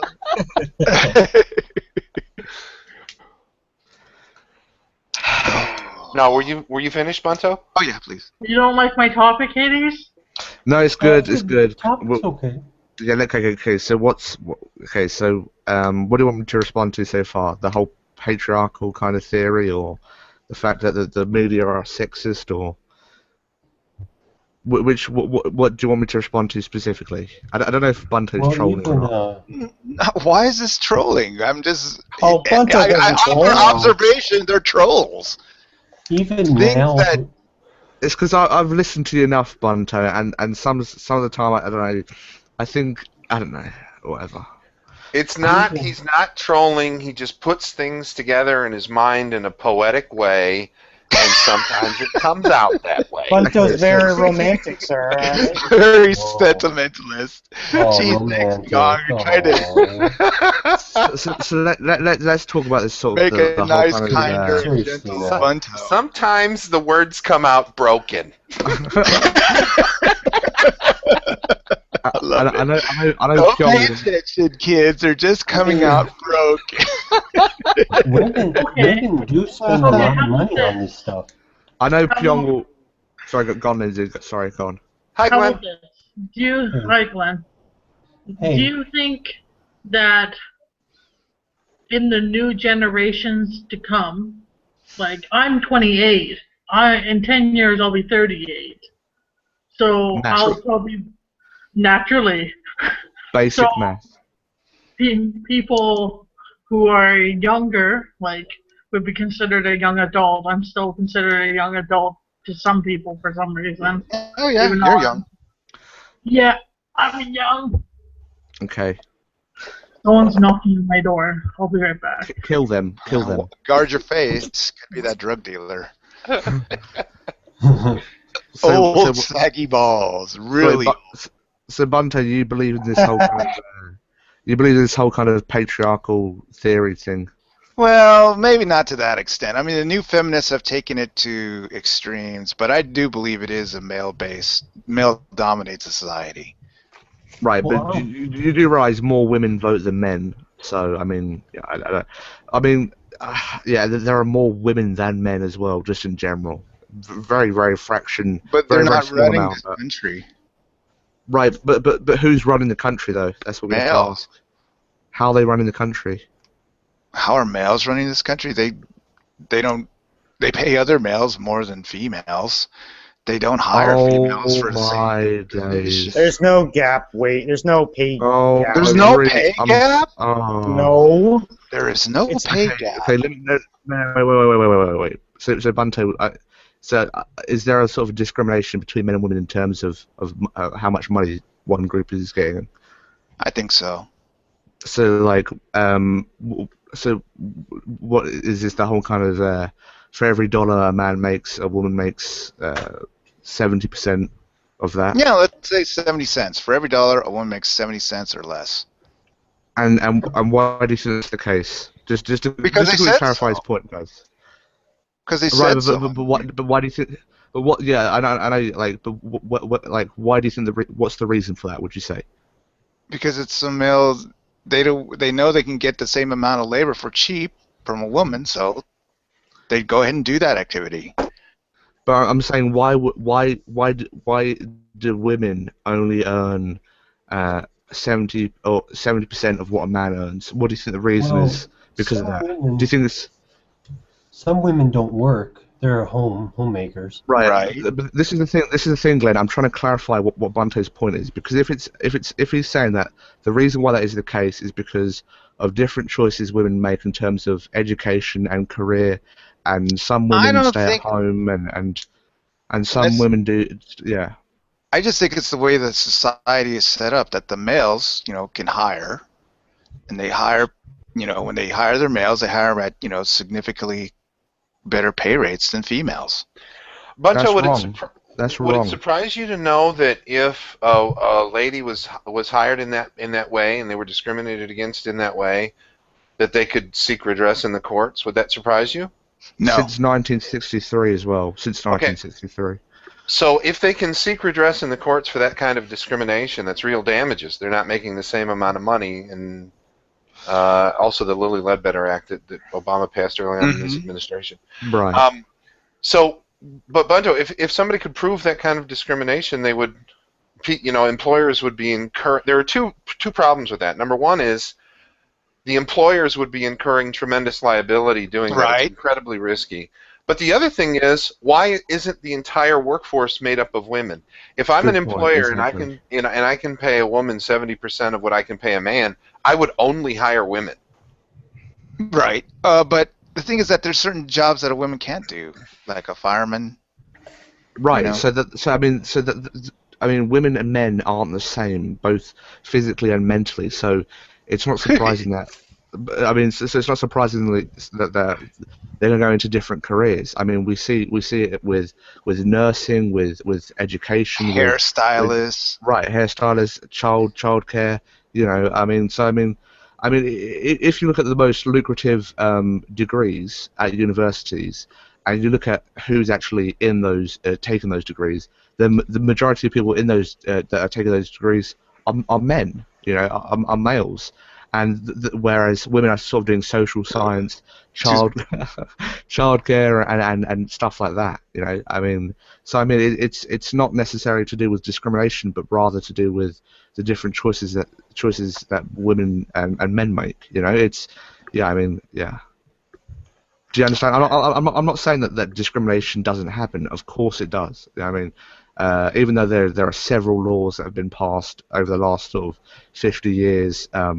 Of course, it's still going to happen, but there's more women than men in America, right? Very, very small difference. I think it's like 51%. Okay. Or just a 1%, or something like a tiny amount like that. Yeah, yeah. There's 100 senators. How many of them are women? 50%? But no. No, it's probably less than 50%. It's probably like 20% are women.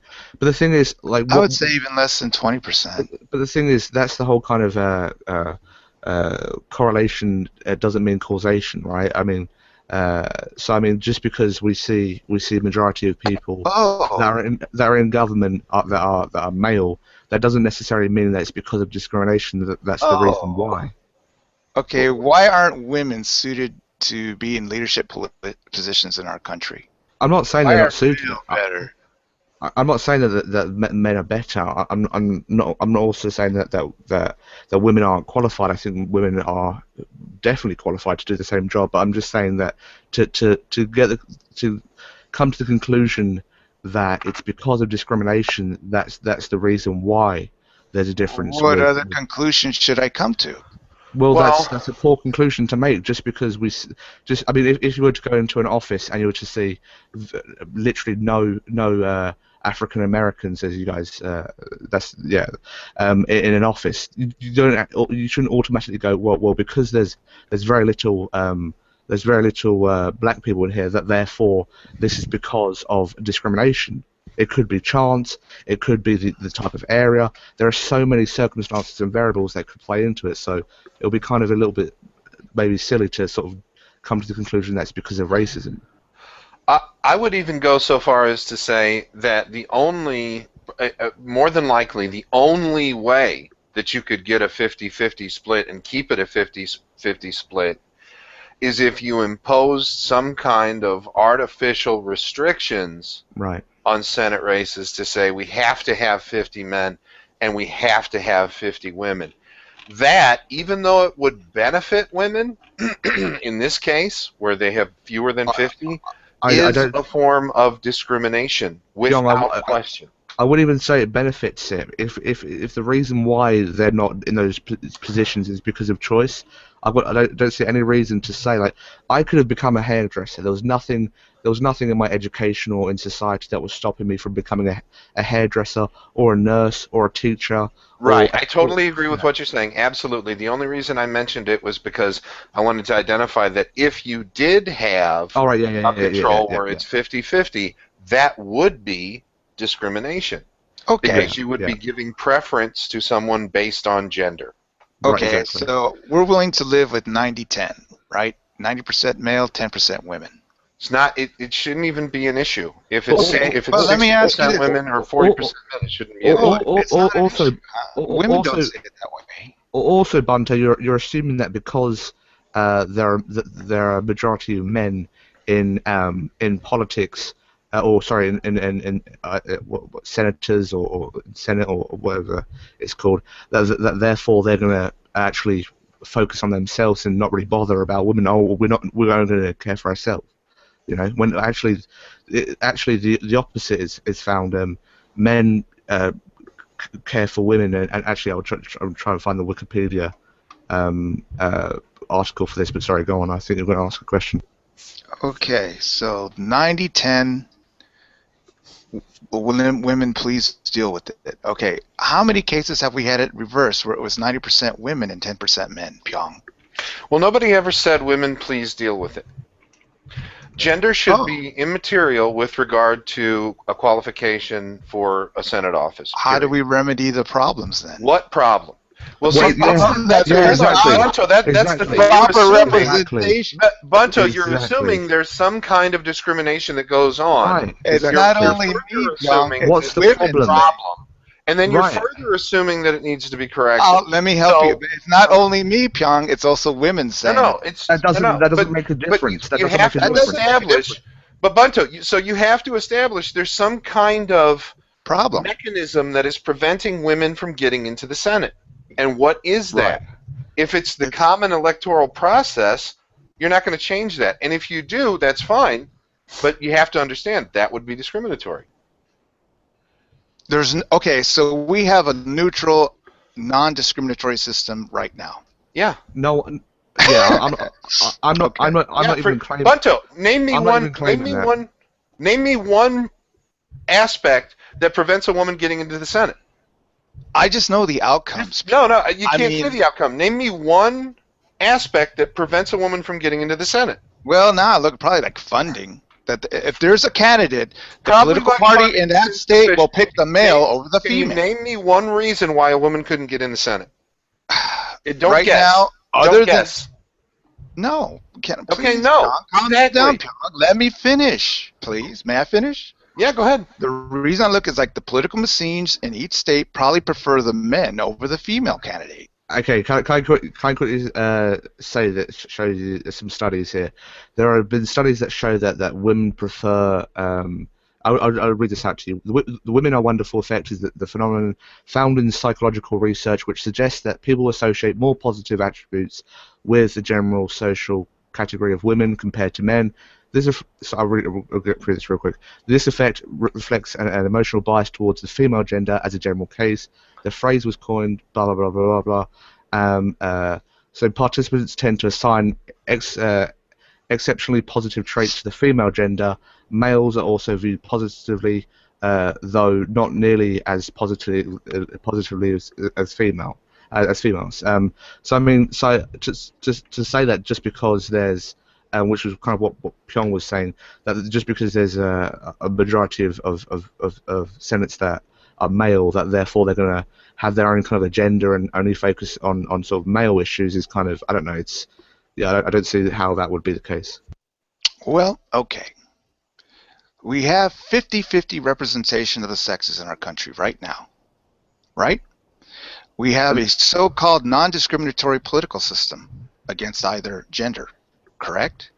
I'm not. Yeah, sorry. Can I please finish? May I please finish? Sure. Sorry, go on. Now we have a scenario where it's always 90-10 or even less for women within our, Senate, and we have the system. There's no discrimination in that system. You cannot if you're asserting there's discrimination in that system, you have to identify what the discrimination is. Right. You Yeah. can't Probably you can't just say, look at this outcome. It doesn't look right. Res ipsa loquitur. There's a problem. You have to identify what the discrimination is. What precisely is discriminatory? Then I'll be happy to address it with you. Okay, I believe that the political parties in each state prefer to select the male candidate over the female. Right, but that's just an opinion. You just said I believe. That's kind of like saying, or it seems, or I think, or I feel. It's not. That's true. I'm not going to argue that, but I do believe they prefer the male candidate over the female, and it follows that would be a good reason for them to have 90% representation in our Senate. But that's baseless, though. What evidence do you have to suggest that they're doing? In how many cases they preferred the female candidate? You see what I mean? It's like it would follow that we would have higher than 10% if we're 50-50 country. Again, you're referring to what is the matter ratio what between gender male the and female candidate candidates? is. Like, I don't understand why you would I don't understand this. Is this just all happening in America that women don't have rights as much as men's rights? Sorry, Lindsay. What rights do women have in America that men don't have? I don't know. I keep on so hearing about how women don't get paid equal. No. Is that true? Well, where are you getting that from? In order to determine. I hear it in these hangouts. Right, yeah. So man and a woman go to McDonald's. Who gets paid more? Listen. In fact, it's even the other way around. So far, okay. We have circumcision and we have drafting. Okay, so I mean, there's quite a good case to suggest that men are kind of even so far as to say they're regulated in that sense. But I'm not going to get onto that. But yeah. Sorry, Pyong. I see you were talking. No, that's okay. I think Brother John had something he wanted to say, and Bunto had something. Well, I've just got to check out because I'm tired. I got to take a nap. But yeah, it's a good conversation. Interesting. Love you, Bunto. Oh, I love you all too. Have a good one. Take care. Nice seeing you. Yeah, nice talking. See you later.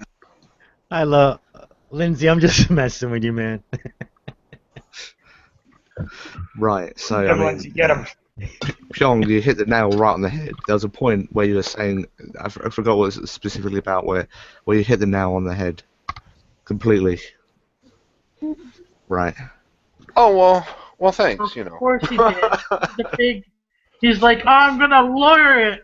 You've been lawyered. No. No, but I mean, yeah.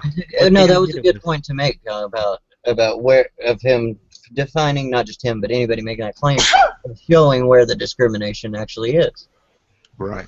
Because Yeah, exactly. I mean, maybe personal opinions and preferences might be discriminatory, but the system itself, it doesn't open itself up for that in a way that it would be. It opens itself up to everything, not just that. Yeah, I mean, I don't like to use these fallacies all the time and say, "Oh, this is a fallacy, that's a fallacy," but I think they do apply. I mean, when you say that, because there are Police. Isn't I?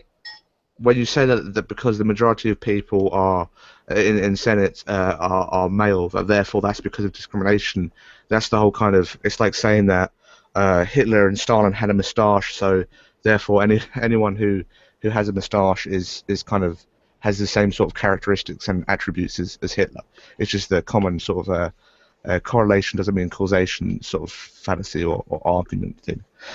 But no, nice one. Thanks to whoever did that. Yeah, thank you. I didn't see her comment with anybody here in circles, so I'm assuming nobody knew. Oh, I'm pretty sure this is 18 plus, right? They did not look like they were 18. Sorry. Yeah. I removed her because she looked a little under 18. Right. And this is an 18 only room. I don't want children in here because we swear, and I don't believe in swearing in front of children. Yeah, we shouldn't fucking swear. It's yeah. It's not the swearing that's the problem. It's sometimes just the topic. Yeah, the topic too. Because plus, there's liability also. Those kids could do anything and get your channel shut down. And yeah, that's more what I have an issue with. I'm not their parent, so fuck them. They want to come in here and make us talk about whatever topic. That's all. That shit. Yeah. But I know what you're saying. I don't know So- if I'm taking that stance either. So let me link you to this, what I was kind of touching on a bit there, which is the whole kind of, it's called the Women Are Wonderful effect, and it's about kind of bias towards women. So men sort of, how's it phrased here? After finding that both male and female participants tend to assign exceptionally positive traits to the female gender, it says in brackets, males are also viewed positively, though not quite as positively, with female participants showing a far more pronounced bias. And there is studies and statistics at the bottom, just in case someone wants to say it's a Wikipedia article. Well, that's it. That's it right there. That's what you would have to remove from our political system. You would have to remove the voters. Yeah, I mean, yeah, exactly. To get rid of the bias in it. Right, exactly. And I mean, let me try and find a study as well. No, I'm sure you guys will believe me, but more women vote than men. I don't even know why that is, but that is the case as well. So. Well, and they don't, just because they're women doesn't mean that they're going to vote for the woman. It's like Of course, yeah. everybody black will vote for Obama because he was black. Like, it's just not the case. Right. Yeah, so That I might mean, happen to an extent, but it doesn't happen to swaying. right, yeah. So I mean, there's a ton of assumptions that I'm not talking about just Bunto, but people that make the argument they assume that because that the majority of senates are male, that's because of discrimination, and they also assume that they're going to vote and have their own kind of agenda and only kind of look after males and cater towards men and stuff, which isn't the case, you know. It's like saying Barack Obama is only going to care for black people and not bother about white people. It's just it's ludicrous. Yeah. Yeah, that's I think Pyong made that great point. I don't think I've ever heard it made in a way that I saw it so clear that there are no discriminating laws in the political system. There's no rules in it that are discriminating against a gender over one. I wonder why that is, though. I mean, you know, I would really like. I have wonderful women in my life, you know, and they're effective and they're good-natured and they're empathetic. And I would. Poor bitches. Oh, thank you. Okay. And This Pion, is- you're only saying that because you're live. That's right. My mom was a woman. But I have no problem with women in positions of authority. I'm happy to participate in groups, and it doesn't really matter to me who's calling the shots or establishing policy or organizing or motivating. But I wonder if there's something to what Bunto was saying. I mean, not specifically discrimination that has to be addressed through regulation or legislation, but maybe something in our culture or something. I don't know.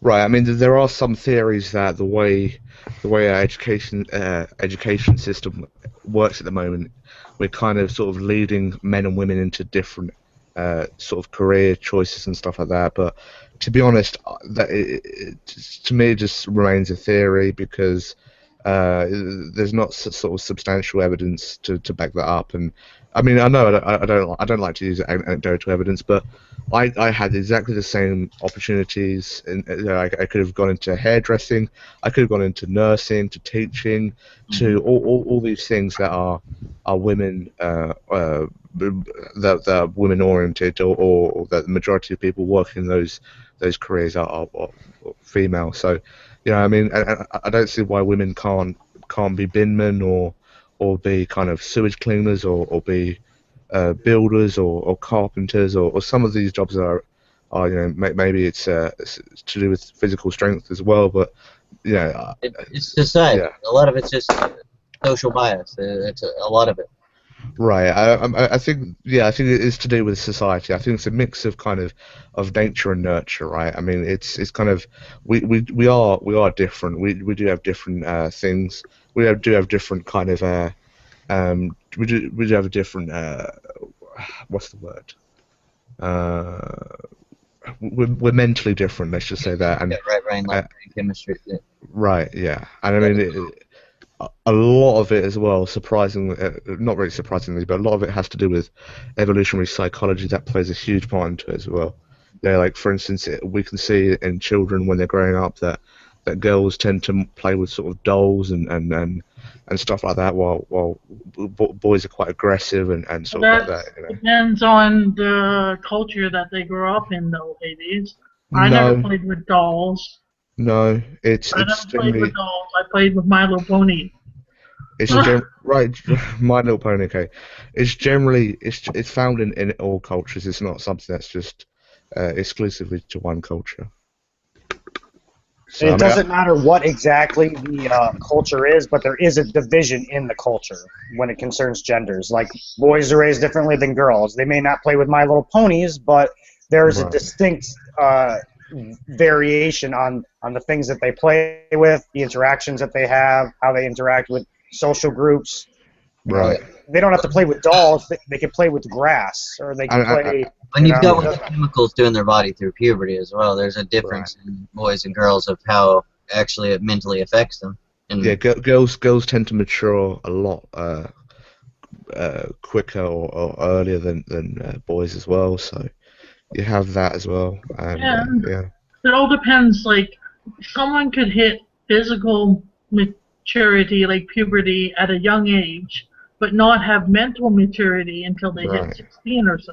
Yeah. Like, I hit puberty really early, but I wasn't mentally ready until I was 14 or 15. Mm-hmm. Yeah.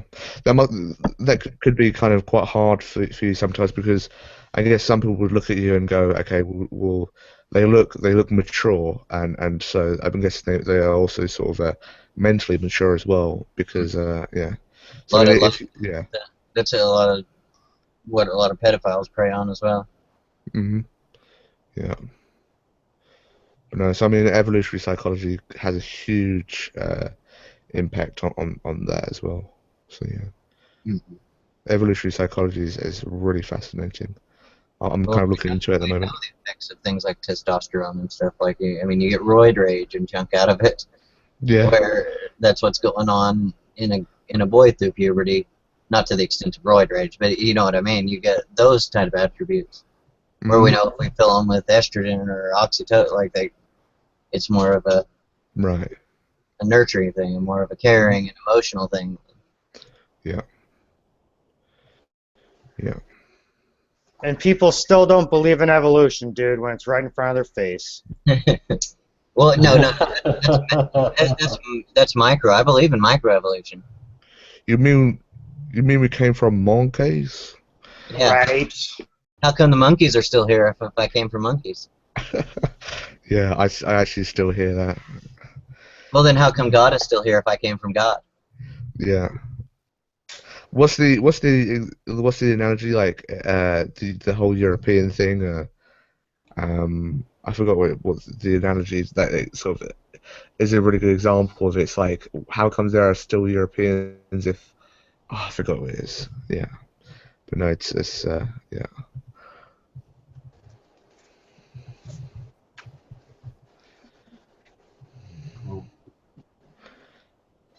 I notice you don't debate as much anymore, Nick. Are you trying to cool down, or got sort of tired of it, or just sort of played it out, you know? Because I mean, I have to admit, I'm kind of a bit fed up of sort of debating people about God. I mean, it usually isn't that effective, and it doesn't really get anywhere. I find that it solidifies beliefs. Since I've come on here, I was more up in the air than I am now.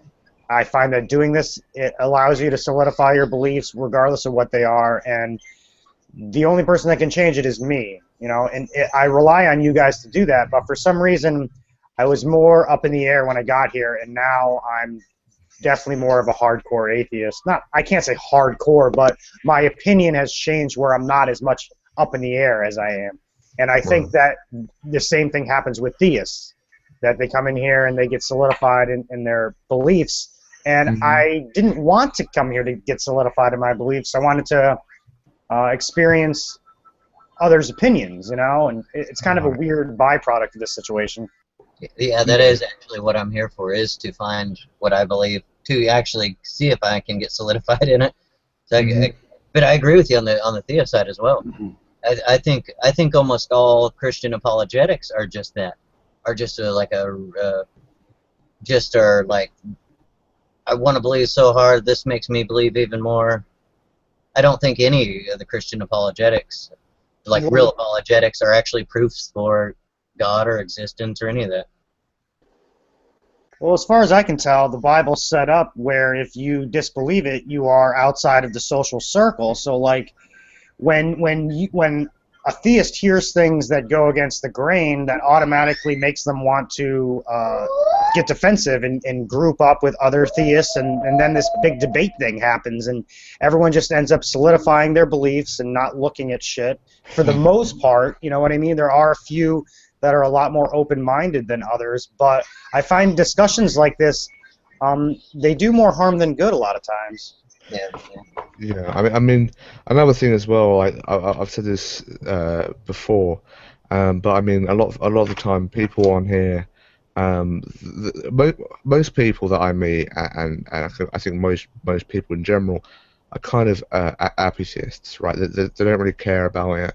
I mean, you're not going to go up to a random person in the street and just and ask them questions about their beliefs and stuff like that, and they're not going to start saying, "Oh, you're using this fallacy," or you know, they're not going to have an argument. So all these common arguments that you hear on here, they're going to have more kind of like the Bible or kind of faith, or kind of a poor version of Pascal's wager or something like that. You know, so I mean, definitely people on here are a lot more kind of. I guess that goes for atheists as well. Like, the average atheist probably isn't going to be as sort of well versed, or not really well versed, but you know, as knowledgeable as someone kind of that's on here, because you have to understand that someone who's on here usually is interested enough in their belief and you know and their religion and whatever, or lack of belief. They're interested enough that they're actually willing to go up against other people in a debate, and you know, in a debate sort of format. So, well, isn't it ultimately self-defeating, dude? You know, like, solidification of beliefs is I think is a horrible thing for me, dude. If I think that something's really true, it will affect my behaviors in ways that I have no idea, you know, and Right. it complicates things. Well, yeah, I mean, a lot of the time I think people are very kind of intellectually dishonest. For instance, Veckel, he had this kind of frightening experience and sort of personal experience, and that's what made him come to Christianity or whatever.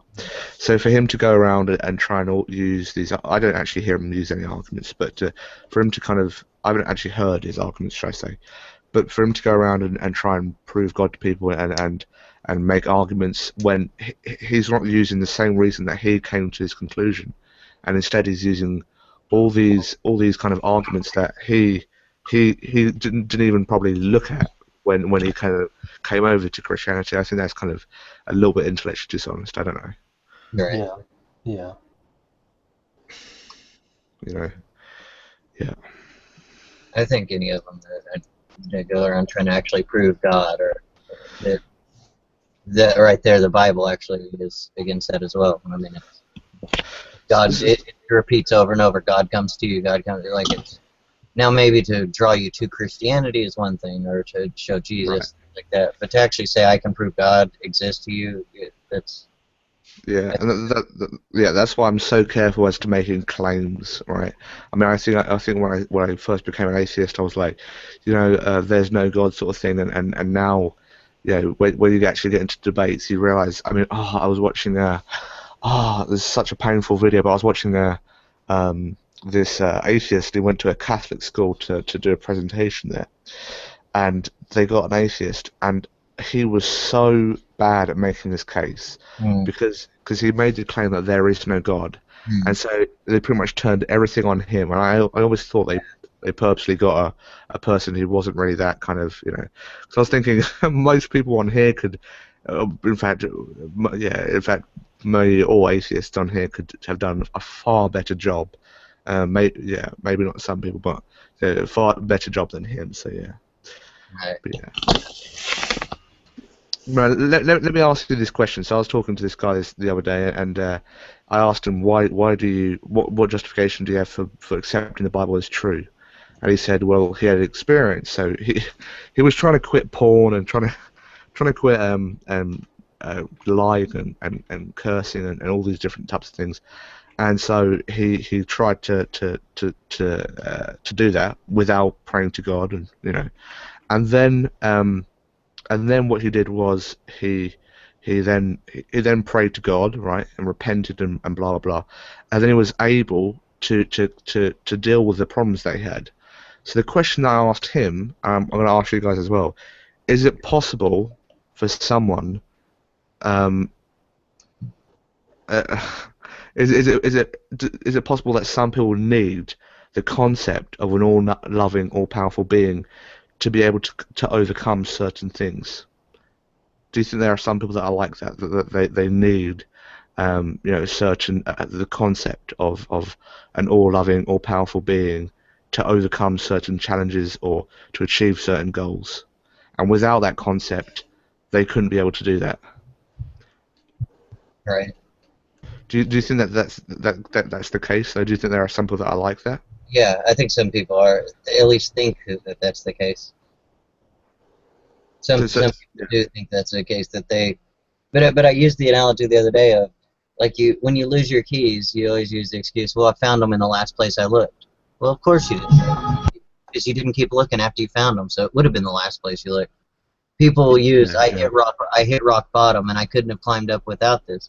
Well, if that was your only lifeline getting thrown, and it was a real lifeline, because it's a community and a group, well, of course, that's the lifeline you took when you were at rock bottom. I mean, right, exactly. And I mean, it's amazing how people sort of come to the conclusion that it's kind of a God behind them. I mean, I remember this woman. She said that her house burnt down, and she went to church and prayed to God, and then the church gave her money, and they helped her out with sort of rebuilding the house, and then she worked herself to earn the money, and then she rebuilt the house. I don't understand how you could attribute that to God when someone is so sort of ingrained in that's ingrained from them as a child.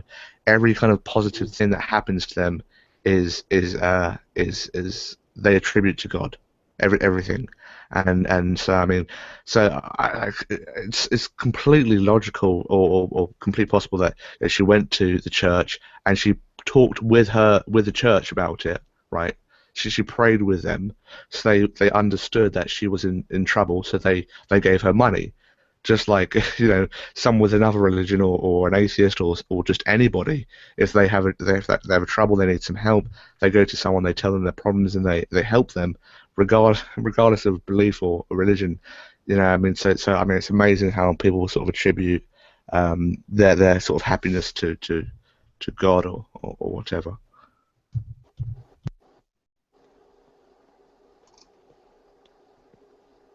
How you doing, Brother John? Look at Brojo, he's jamming out, dude.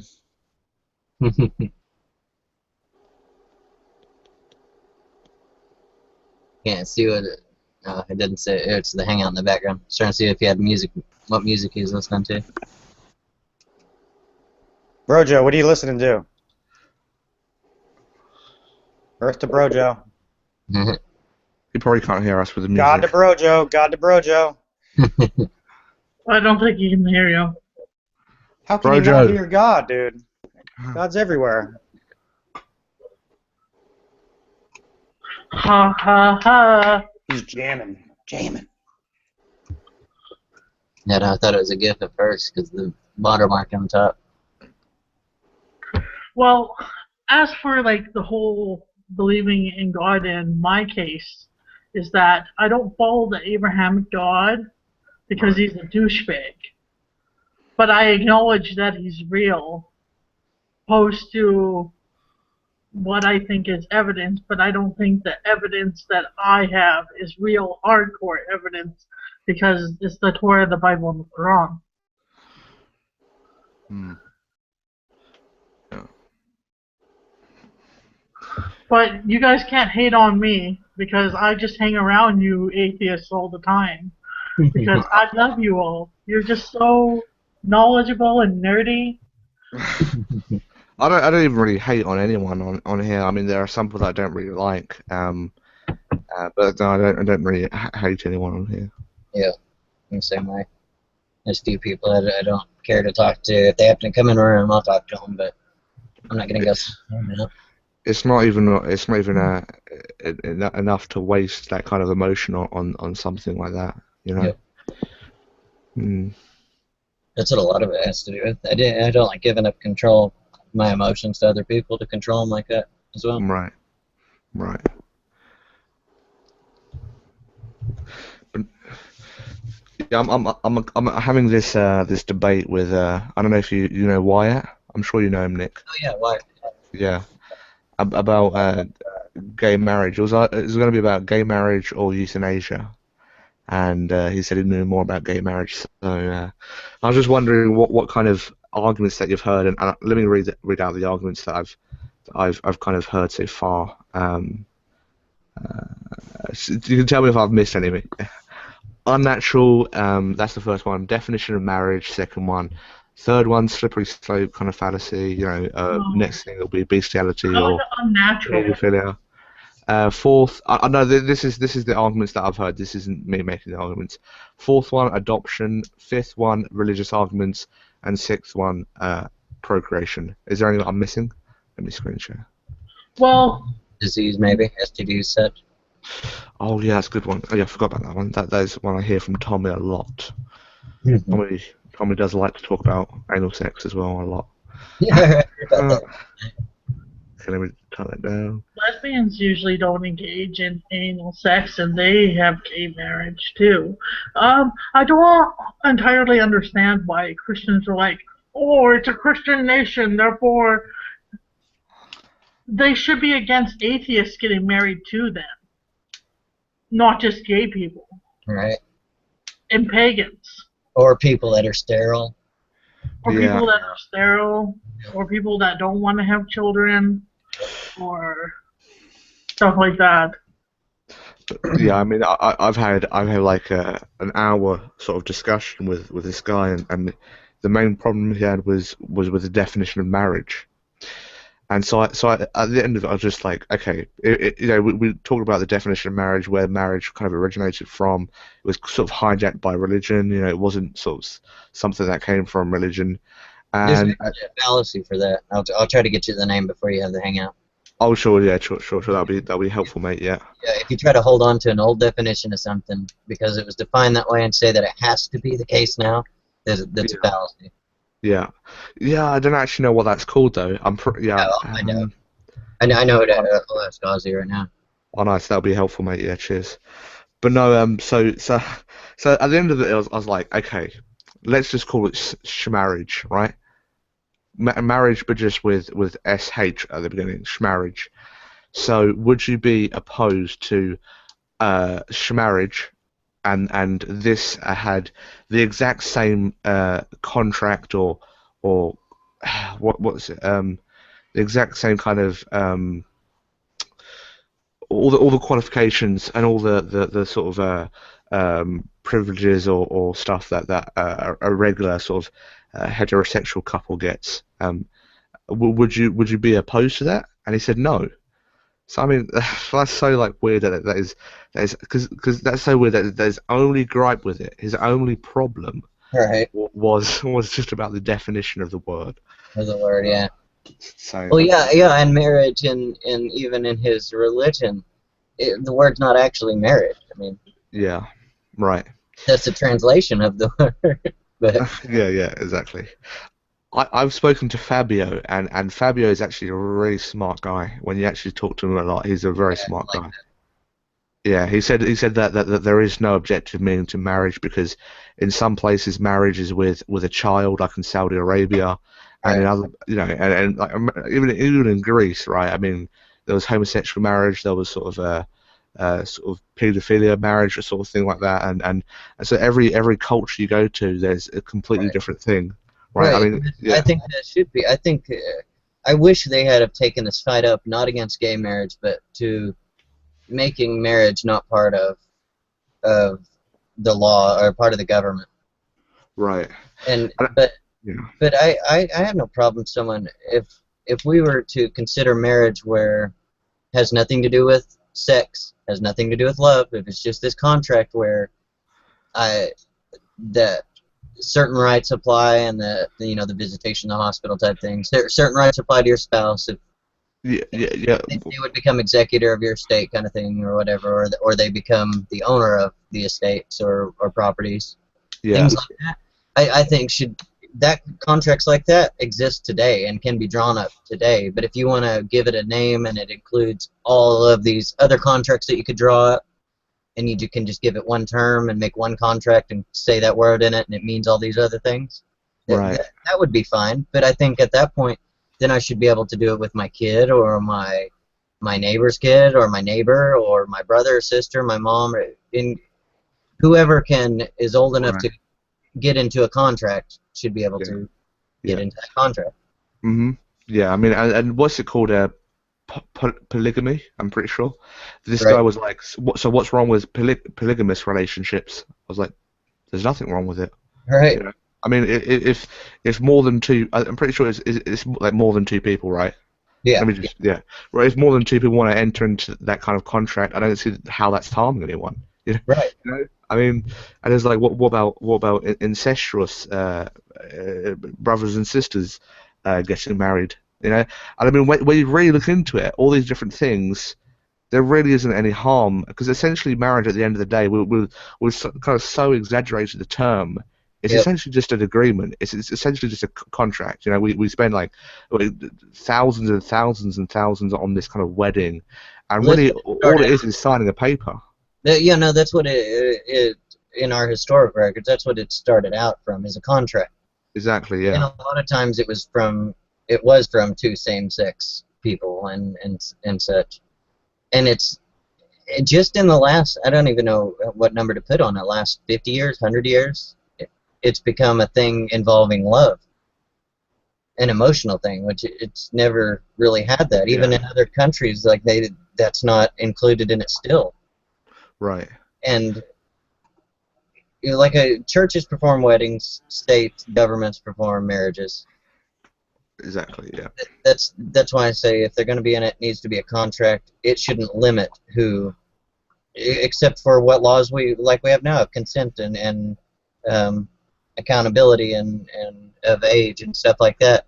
The things that we have now for any other contract should be the only requirements for that contract.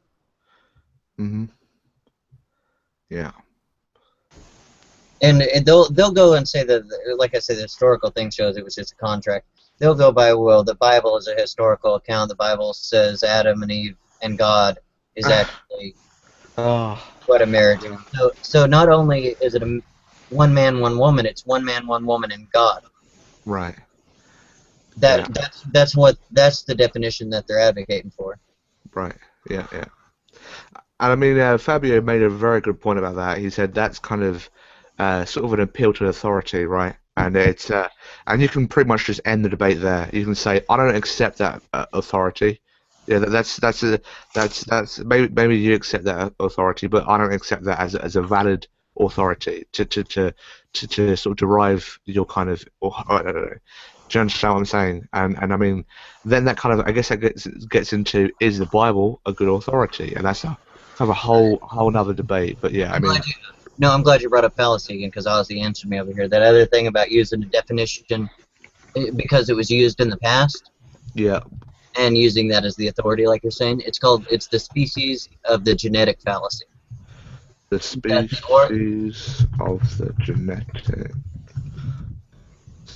Yeah. Can species of the genetic fallacy. The thing he wrote on it was that the origin of a thing determines something about it forever. Like how a word would be used or defined. Can I interject my position? Hades, you mentioned, you asked me if I knew about marriage law. I really don't. It varies from jurisdiction to jurisdiction. I know a little bit about Illinois law. But I'd like to say what my position is, if it's okay.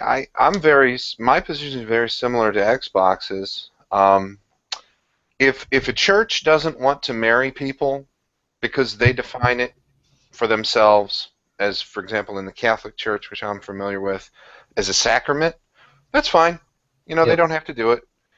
But the fact is that sovereignties associate certain rights and privileges to the status of being married. And so it's not right for a sovereignty to exclude someone from that status who is otherwise able to enter into that status on the basis of their sexual orientation. Yep. Good point. Some of the rights that they have include, well, you understand. I mean, like with regard to probate law, with regard to end-of-life decisions, assets, and these are things that can't be matched, at least right now, with some kind of other status. So, and it's not necessary to create another status, but rather because the only thing blocking the entrance into status is really discrimination. So, right. So does anyone have like a link to all the certain things that you kind of get when all the stuff that you get when you're married, like tax breaks and such? Right. I don't know what the whole list entails. Like the spousal benefits, I guess is probably what you need to look up. Right. It depends on what you do and how much money you make and your situation, how many kids you have, your living situation, stuff like that. I'm sure there's a Wikipedia article on it, but one of the most profound ones that I'm aware of is, for example, if there's a husband and a wife, this is in Illinois, and the husband's like, God damn her, I'm not leaving her a penny, and then he dies.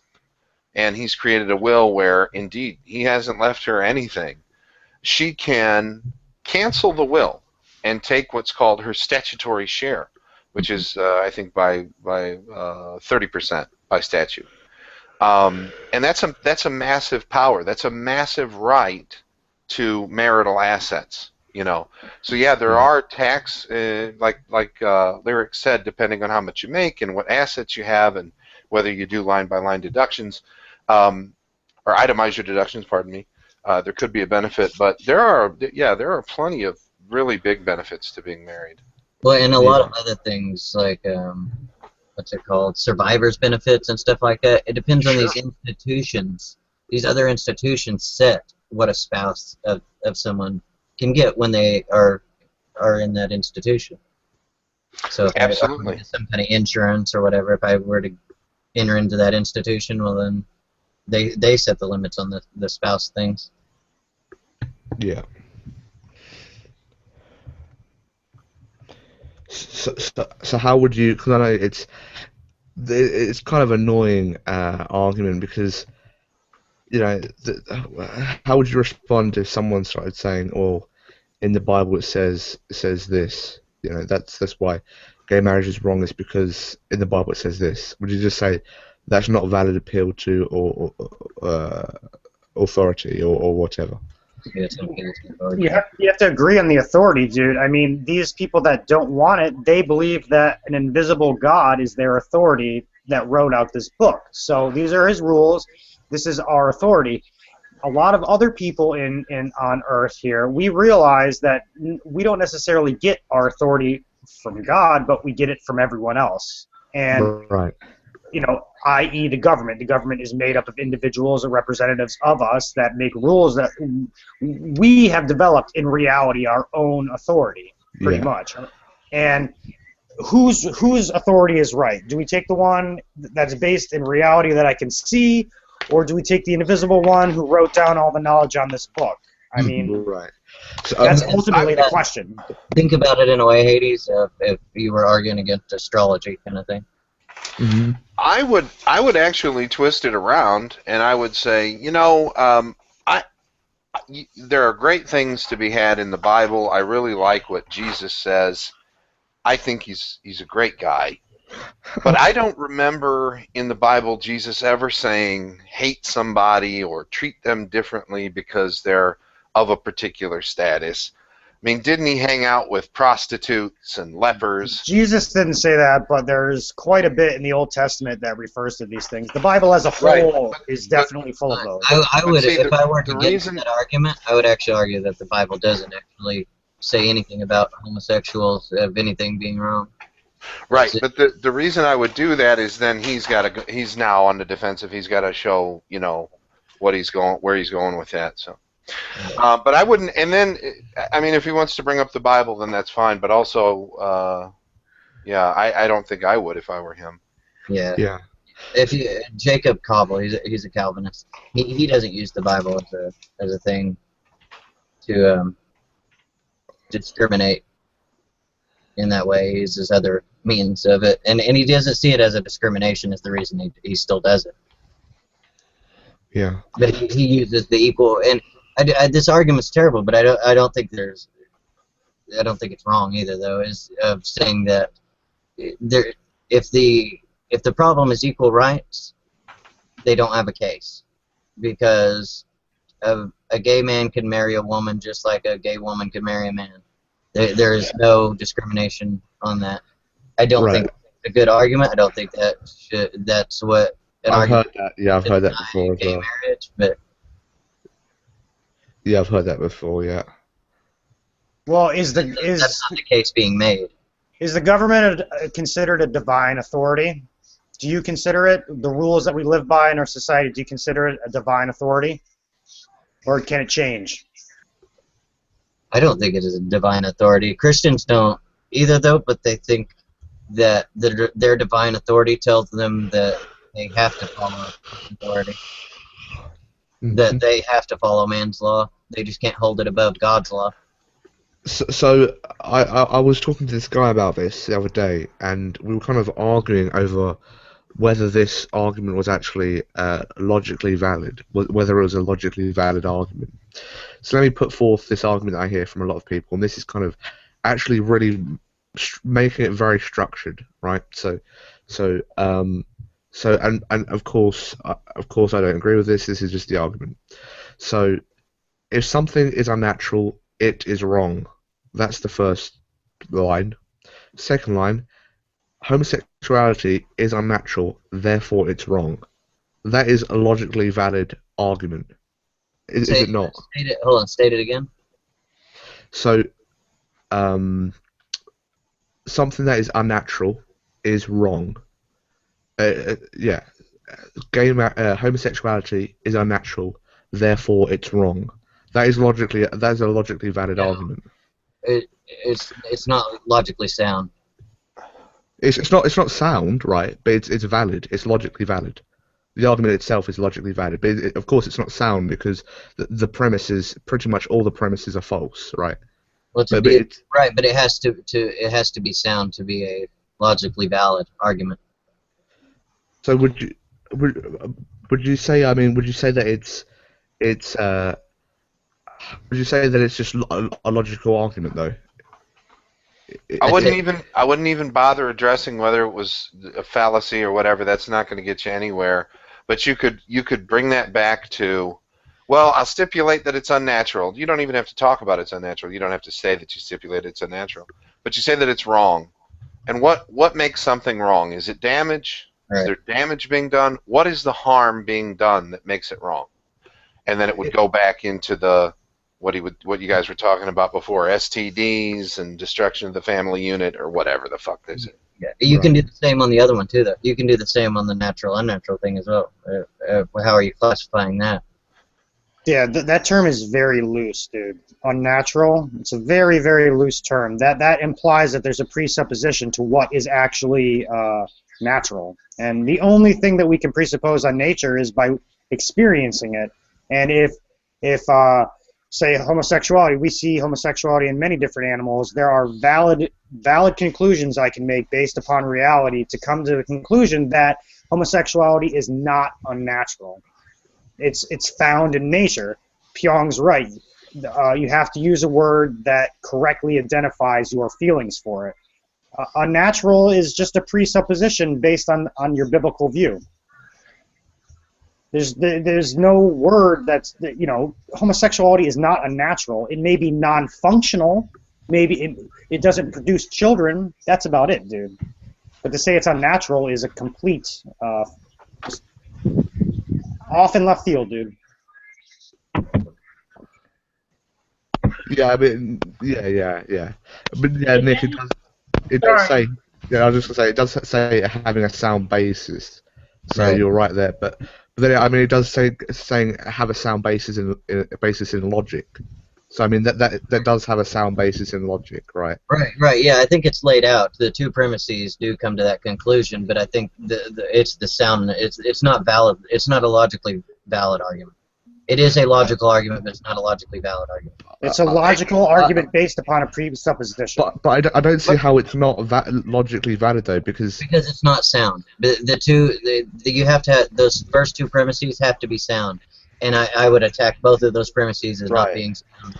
Right, but it says sound basis in logic though, not like that. But do you understand? Right. Your first premise doesn't have a sound basis in logic. Hey, Ben, I would say that the challenge here is not to engage in kind of lawyering the philosophy, okay? I would say the challenge for you is to recognize a couple of steps ahead where there's an opportunity for him to say something stupid and then for you to give him enough rope for him to hang himself. You see what I'm saying? Yeah. And so you should be thinking about these wormholes in the conversation where you can address what he's saying and put him on the defensive where he has to justify what he's talking about. And put him on the defensive, and preferably he's going to have to justify something that is, in my opinion, discriminatory. Right. I mean, there's so many things that you can accept with a lot of these arguments, right? So I mean, you could actually even accept that hey, homosexuality is unnatural, you know. But what's so bad about something being unnatural? I mean, that would be kind of, I think it's either appeal to nature or naturalistic fantasy. You cannot label anything unnatural, all right? You just can't. Nothing is unnatural. It's all based in reality, dude. I think there is a kind of a general sort of idea of what unnatural is, right? I mean, found in nature. I have no idea. Tell me something that's not based in nature. I guess everything would be like. It's the wrong term, dude. It's the wrong term. That's why they use the wrong terminology to express their viewpoint when it has nothing to do with naturalism at all. So it's like not man-made, right? I think it's not man-made. No, things that are man-made are natural, also, dude. because they're Right. found in nature. We're part of nature. We created these things from nature, based off of nature, the laws of nature. It's natural. It's natural to build a home. Yeah, that's a good point. Yeah. Well, and again, you know, it depends upon like we mentioned before, the definitions. If you go with Lyric's definition, that holds. I mean, that holds water. You know, I'd go with that. You can go with Reuven's definition that he put in the side chat. That also holds water from his perspective. So, you know, again, I guess it depends. Yeah, on but the it's a perspective thing. That's what you said. Like, what is the reality? What does the word natural mean? Coming from nature? What will we describe nature as? Everything. I think you make a very good point, Lyrics. Reuven put very it good point. that on the side if you read it. Yeah, Reuven did a good job too. Yeah, God determines what is natural and what is unnatural. He has declared homosexuality unnatural. It doesn't matter what other animals do. We're not made in their image. We're made in God's image.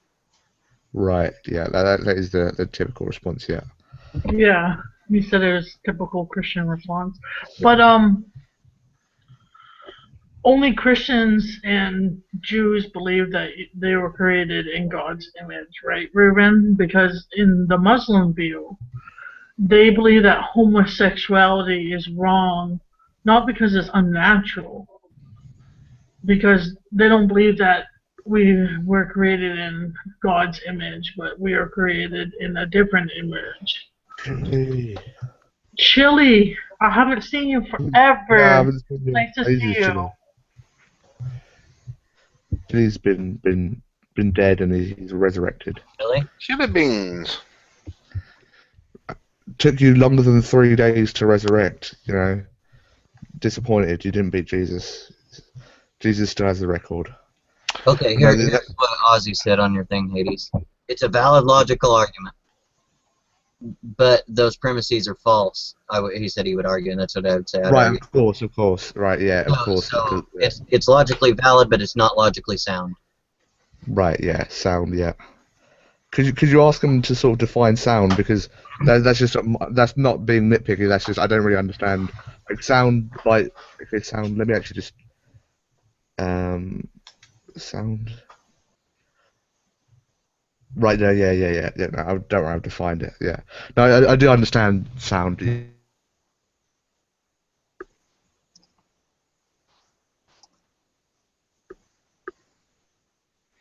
my headphones go out? I don't know. I can still hear you. I don't hear an echo or anything though. Can you hear Hades? No, he muted himself. Ah, okay. No, can't hear you, buddy. Yeah, you're muted. You muted yourself. Hi, Jeff Keller. Damn, Mike. Sorry about that. No, yeah. So yeah. So what did you say, Nick? I'm just waiting on him to respond. All right, cool. Yeah. I'll tell you when he does. Yeah, and hey, Jeff. Hey, everyone. I was having audio difficulties myself. Blue Yeti mic. That's I have a problem with the cable because it faces upwards, so it just falls out.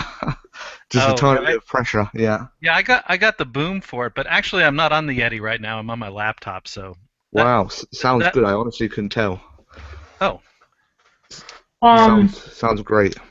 As for Islam's view on homosexuality, the only thing that homosexuality is haram is the sodomy part. For anal sex is haram. If you're married to a woman, it's haram too. As for when in the Quran it talks about lewdness with women, that has nothing to do with lesbians. Right. Yeah. And as for bisexuals, I don't even know where they fall in. Yeah, no, that's why I would argue even in the Christian Bible that it doesn't actually talk about homosexuality. It talks a lot about prostitution. It talks a lot about male on male deviance, which isn't homosexuality. But the most verse that people try to say, well, this one's clear. Another man shall not lay with another man, and then they stop there, but don't read the rest of that verse, which is as he does with the woman. And in that one, if you read the rest even beyond that, in that context, it's talking about marriage. It's talking about not that another man can't have sex with another man. It's that he can't have a relationship the way he does with a woman. They could use that argument, but they can't use the argument that just being homosexual means you should be discriminated against. Yeah. Yeah. So Jeff, I'm guessing your stance on it is the government shouldn't really be involved in marriage at all, which I'd kind of agree with, quite a bit there. I do, for sure. I wish that's the argument that they had have taken up instead of against gay people getting married. I wish they had taken up. I absolutely agree, and a lot of the reason the government has been involved in marriage have been for really dubious reasons, to keep races from marrying one another and stuff like that. That's why there's a license and a blood test and all of that kind of stuff. So, absolutely. Right. Yeah. Absolutely. We were talking about making a contract law of anything, holding to the same thing any other contract would. If you want to give it a name and encompass all these benefits that you get when you're married, then do that, but don't limit it to a marriage thing. Limit it to who can enter into a contract. Yeah, exactly. It's a voluntary contract. It is a unique one in that there can be offspring, and there's, of course, the sharing of property and stuff like that. And that, of course, it's advisable to spell that out. Otherwise, you're on your own. But no, there shouldn't be any government involvement at all. Yeah, I mean, even in England, I think it was their 1930s, 40s, or maybe 50s. I think it was a little earlier though. There was the whole kind of marriage wasn't actually. It wasn't like homosexuals can't get married, and it wasn't kind of specific on that.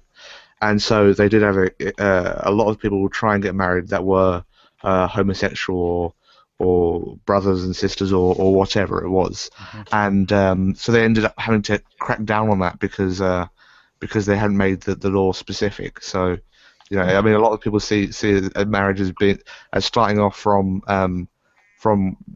religion, and it's always been about a man and a woman, and now it's being changed when in actual fact it's. I mean, especially the whole kind of concept of marriage. I'm pretty sure that was sort of kidnapped, or not really kidnapped, but sort of taken by religion and sort of yeah. I mean, I don't know too much about that.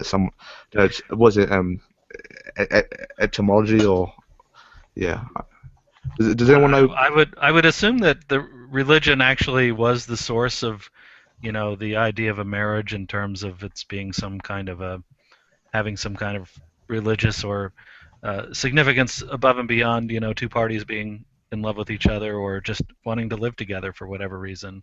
I think that actually did have its origin in the church, and I would say, every custom is free to recognize things however they want to, but legally they can't prevent people from marrying who want to. They can't. I would be opposed, of course, to anyone forced to marry anyone. I'm talking about like to perform the ceremony or the ritual or whatever against their will. I mean, if they didn't want to do that, that would be a violation of their rights. But the only case that I see that, Jeff, is if a minister wanted to engage with this state activity of handing out licenses that were legally binding, almost like if he wanted to be a notary public. Like if he wanted to engage in this process with the government, then he should be held to the standards of whatever those laws are. Now he can refuse and say, I don't want to have any part of that, and still do wedding. He can still do weddings. The only reason I say that is I've heard the cases made in maybe Sweden or somewhere that's pretty much the case, and I didn't have much disagreement with how they laid it out. Well, it was a long time. It was a long time ago that I got married, but as I recall, we went to the courthouse and got our license. Right. Or we sent away for it, or whatever we did. It's 30 years ago. Yeah, mine. And then that gave us a license, and we could go to anyone who was willing to marry us, but. Right, they have to be ordained by the state, though, and they have to sign it. Well, I mean, we could walk in, and sometimes it would depend if you were that religion or whatever. So no, I would not hold that just because you had a license to do something that placed an obligation on somebody else to actually do it for you. I think that would be a really bad idea. No, I said what I was trying to say is that you're not taking rights away and forcing them to do it. It's their choice whether they want to engage with what the state has. If the state had that, and you decided to join in that program, if that was part of the program, then you would be held to those standards. Well, I guess we're talking about what would be right or wrong versus what the government may or may not justly or unjustly force people to do. But I would say that would be not a just thing or an appropriate thing to do. Right. I don't think that should be the law at all. When you get a driver's license, it doesn't guarantee you a car, and yet dealers register. You have to register your car and do all this stuff, and they give dealers a license to sell cars, but that doesn't mean they have to sell them to everybody or under any terms. So. That's what I tried to be particular the way I worded it. With if that was part of the rules, that they were part of the rules of say marriage. Say if that was part of the rules and you were going to engage in that process with the state, being able to perform them, then you should have to be held to it, which isn't the case. But that's I don't think that has been the case. I think people. No, it's not. That's just the only scenario I could think where it would be fitting. Well, in fact, it's customary in many services for somebody to say, if anybody objects to this union, it's please speak now, and you can stand up. And I guess I've never seen anybody actually do that, but theoretically. I think an onlooker could prevent the marriage or at least delay it. Perhaps. Delay it, yeah, because they can object. It's just an objection. It's just a time to spout your opinion, your objections of it. It's not actually a stopping point kind of thing. Yeah, I don't know, but. No, I know. I wasn't trying to throw off your train of thought. It was just something I'd seen the other day about Sweden or something, where the churches are forced to marry any.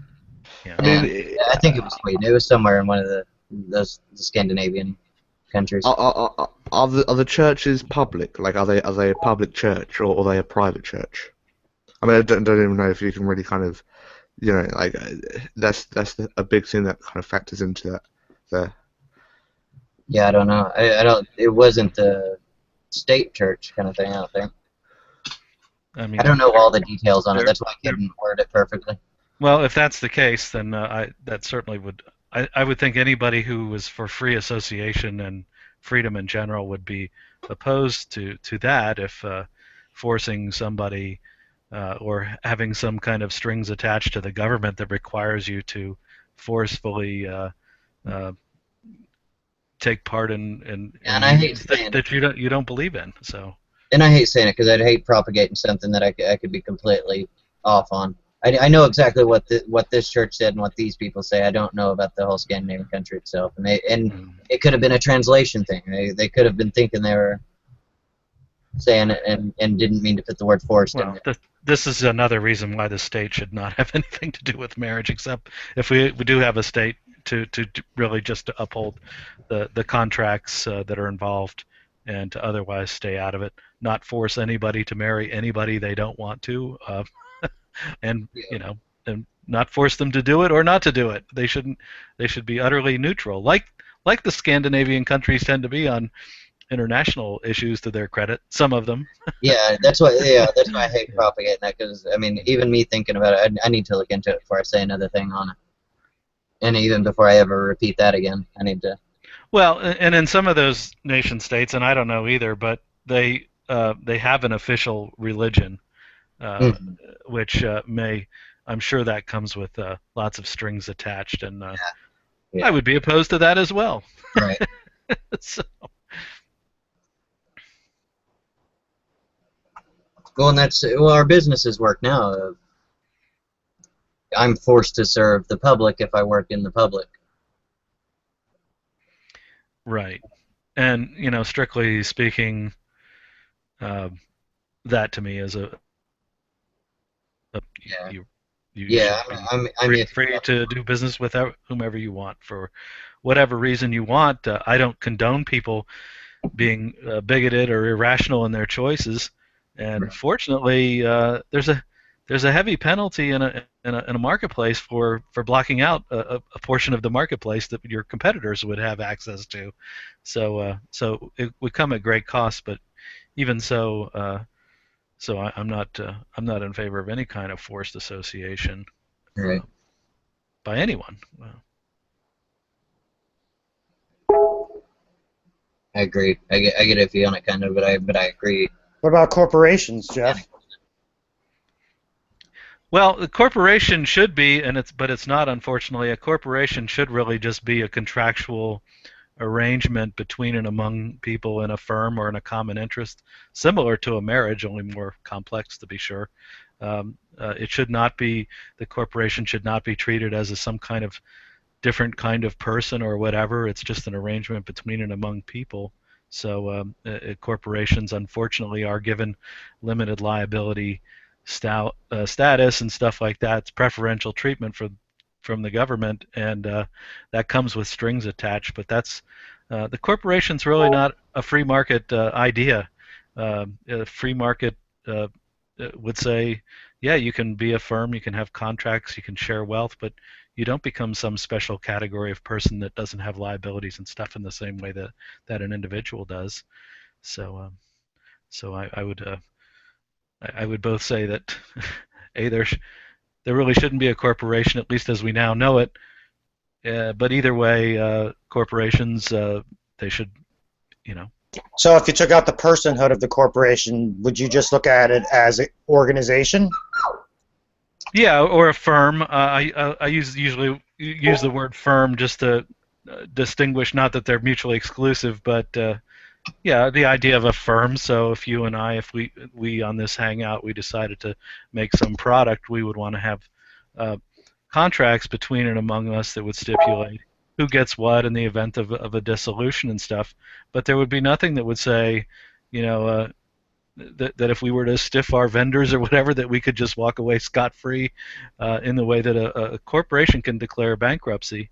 And of course, we wouldn't be also able to get too big to fail kind of bailouts. We probably wouldn't be too big to fail or to get anyone's attention if we were just the people in this hangout. But that would be. So say we take away the personhood from the situation. Who would we blame? Would it be the individuals that made the decisions, or the individuals that carried out the process? Yeah, there could be mitigating. There could be varying degrees of responsibility. From. So maybe contracts set out in specific job applications that would entail your responsibilities for decision making. You think that would be a good idea? Putting it as a clause. I actually think that no, it would be up to the dispute process to determine who in the corporation was of greater responsibility than somebody else. For example, if it's a shareholder, they would have a very small amount of responsibility. However, even in that case, I would say that it would be justifiable for them to pay something if they were part of an organization on whose behalf some kind of crime was done against somebody else. And by crime, I mean an actual crime where there's a victim, not these fake crimes like tax tax evasion and stuff like that. I mean, real crimes where people are harmed and need to be compensated. But it would be, if they did it as a member of an organization, the extent to which they were personally responsible or negligent would be more on an individual basis, I would say. So technically, we could take the CEO and burn him alive because of various things that the corporation has done, right? Do you mean literally burning him alive? No, I'm just saying, dude. But we'll just say we'll use an example: preservatives in food. Is the CEO responsible for putting those preservatives in, or who's responsible? Right. Could I legally take to task? Could I sue the actual CEO of the corporation instead of suing the corporation? Well, okay. In the case of preservatives, you would have to prove. No, that's what I say. If preservative in foods gave me cancer, I could link it to that. Let's take something simpler. Let's take like cigarettes rather than preservatives. Right. which you would have to make a harder case, more of a case. Preservatives offer some benefits of availability of food and stuff like All right, that. we'll go with cigarettes. How's that? So cigarettes. So yeah, you buy a cigarette, and nobody's ever heard about the Surgeon General's report, or just generally any information that it may be hazardous to your health, and the cigarette company is saying this is great for your health and stuff like that, and you get cancer, and there's no warning label or anything. Yeah. The corporation would have its own assets that could be used to pay off fines, but that to the extent that there was any kind of criminal liability, you could certainly those payments could be. So we'll put it this then: if I was the CEO and I just got sued, lost my case, that from what you're saying, now can I Right. go to the advertising department of the guy who came up with the idea and sold it to me and told me all these things about it and sue him for the same reason? Possibly, yeah. If Yeah, I see that as fair. Yeah. Yeah, you could countersue and all that, but if it could be proven that the CEO was personally responsible, yeah, he could be. Well, ultimately, isn't he? Regardless of lack of knowledge or whatever excuse, the action was done. Could be, yeah. So I kind of believe in personhood of a corporation up to a point. You know, like if there's a direct violation against human beings, then maybe. But if like it's a very gray area, we'll just say. If an unknown recall on a car comes out and it starts killing people, that unknown recall, that recourse should be against the corporation as an entity. Right. The officers Now, if they knew about it and then they didn't fix it, then it would be on the CEO. It's very hard to prove that, though, because records can be destroyed and stuff like that. So, like, I think that the personhood of a corporation does have its benefits. I mean, we need to get damages and stuff like that from these types of entities, we'll just say. But I don't necessarily painting a broad brush and saying that this would solve the problem. You know what I mean? Just taking away the corporation's citizenship, kind of. I don't think that would really take away the problem, dude, because individuals ultimately control it. Okay, so individuals can do whatever they need to do to destroy evidence and stuff and whatnot, which has definitely been happening. Okay, that definitely happens. So wouldn't it make better sense to at first blame the corporation and then maybe an inquiry to see if we could get more information, you know, about said individuals, not necessarily just going straight to the individual, but using a process based upon the personhood of a corporation. Well, You know I don't know. mean? Well, first of all, no system is perfect or utopian, and so. Oh, no. And just because there would be complexity would not be. There's complexity now, and you know, you look at, for example, look at the Gulf oil spill, where you know, the amount of damages that were paid were pretty high, but they didn't compensate everybody. None of the officers who made those decisions lost their homes or had to pay any kind of restitution for the bad decisions that made. But had they been, I think that would have been an appropriate act of justice to the extent. You know, is the receptionist involved? No, I don't think so. But some of the officers of the company who were acting on behalf of the company and making those kinds of decisions should be held liable. The company's assets should be taken to pay compensation, but if that's not adequate, the personal assets of those involved should also happen. And if they were criminally negligent, they too should be held accountable. So.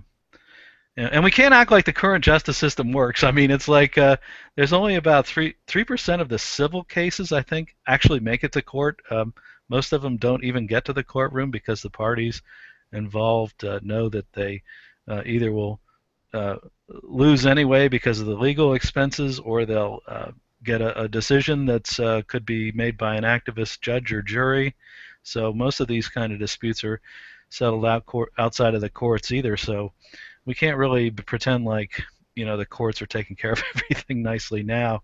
The legal system is horrible. If you look at criminal law, for example, the U.S. has about 20, almost 25% of the world's prisoners, and yet we have about 5% of the world's total population.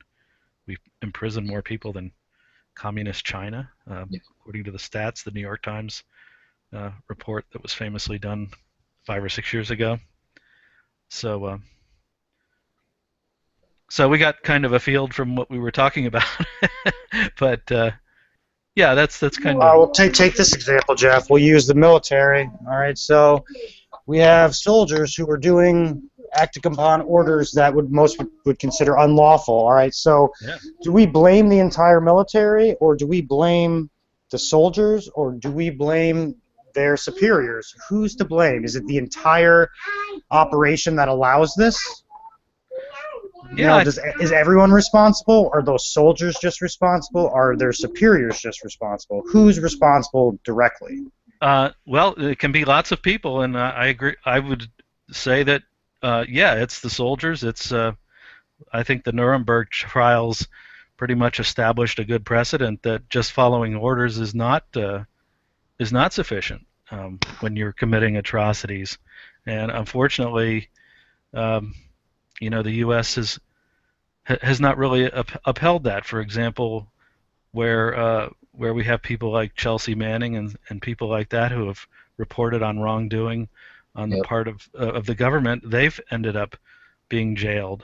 Edward Snowden, the NSA guys who tried to go through the system and had their careers ruined and their lives ruined when they actually did what everybody says Edward Snowden should have done. Well, Snowden saw what happened to Benny and all of these other folks. So yeah, you're not just following orders is not sufficient. If you're following the orders, whether it's for the U.S. government and they're committing atrocities, or whether you're following the orders of the mafia, you're part of the crime. You may not be the entire crime, and there are accessories and people involved in calling shots who should. Well, how about the units in the back? The cooks and the cleaners and the people that run the camps of the military. Are they to blame also, even though they weren't directly involved with any sort of bad act?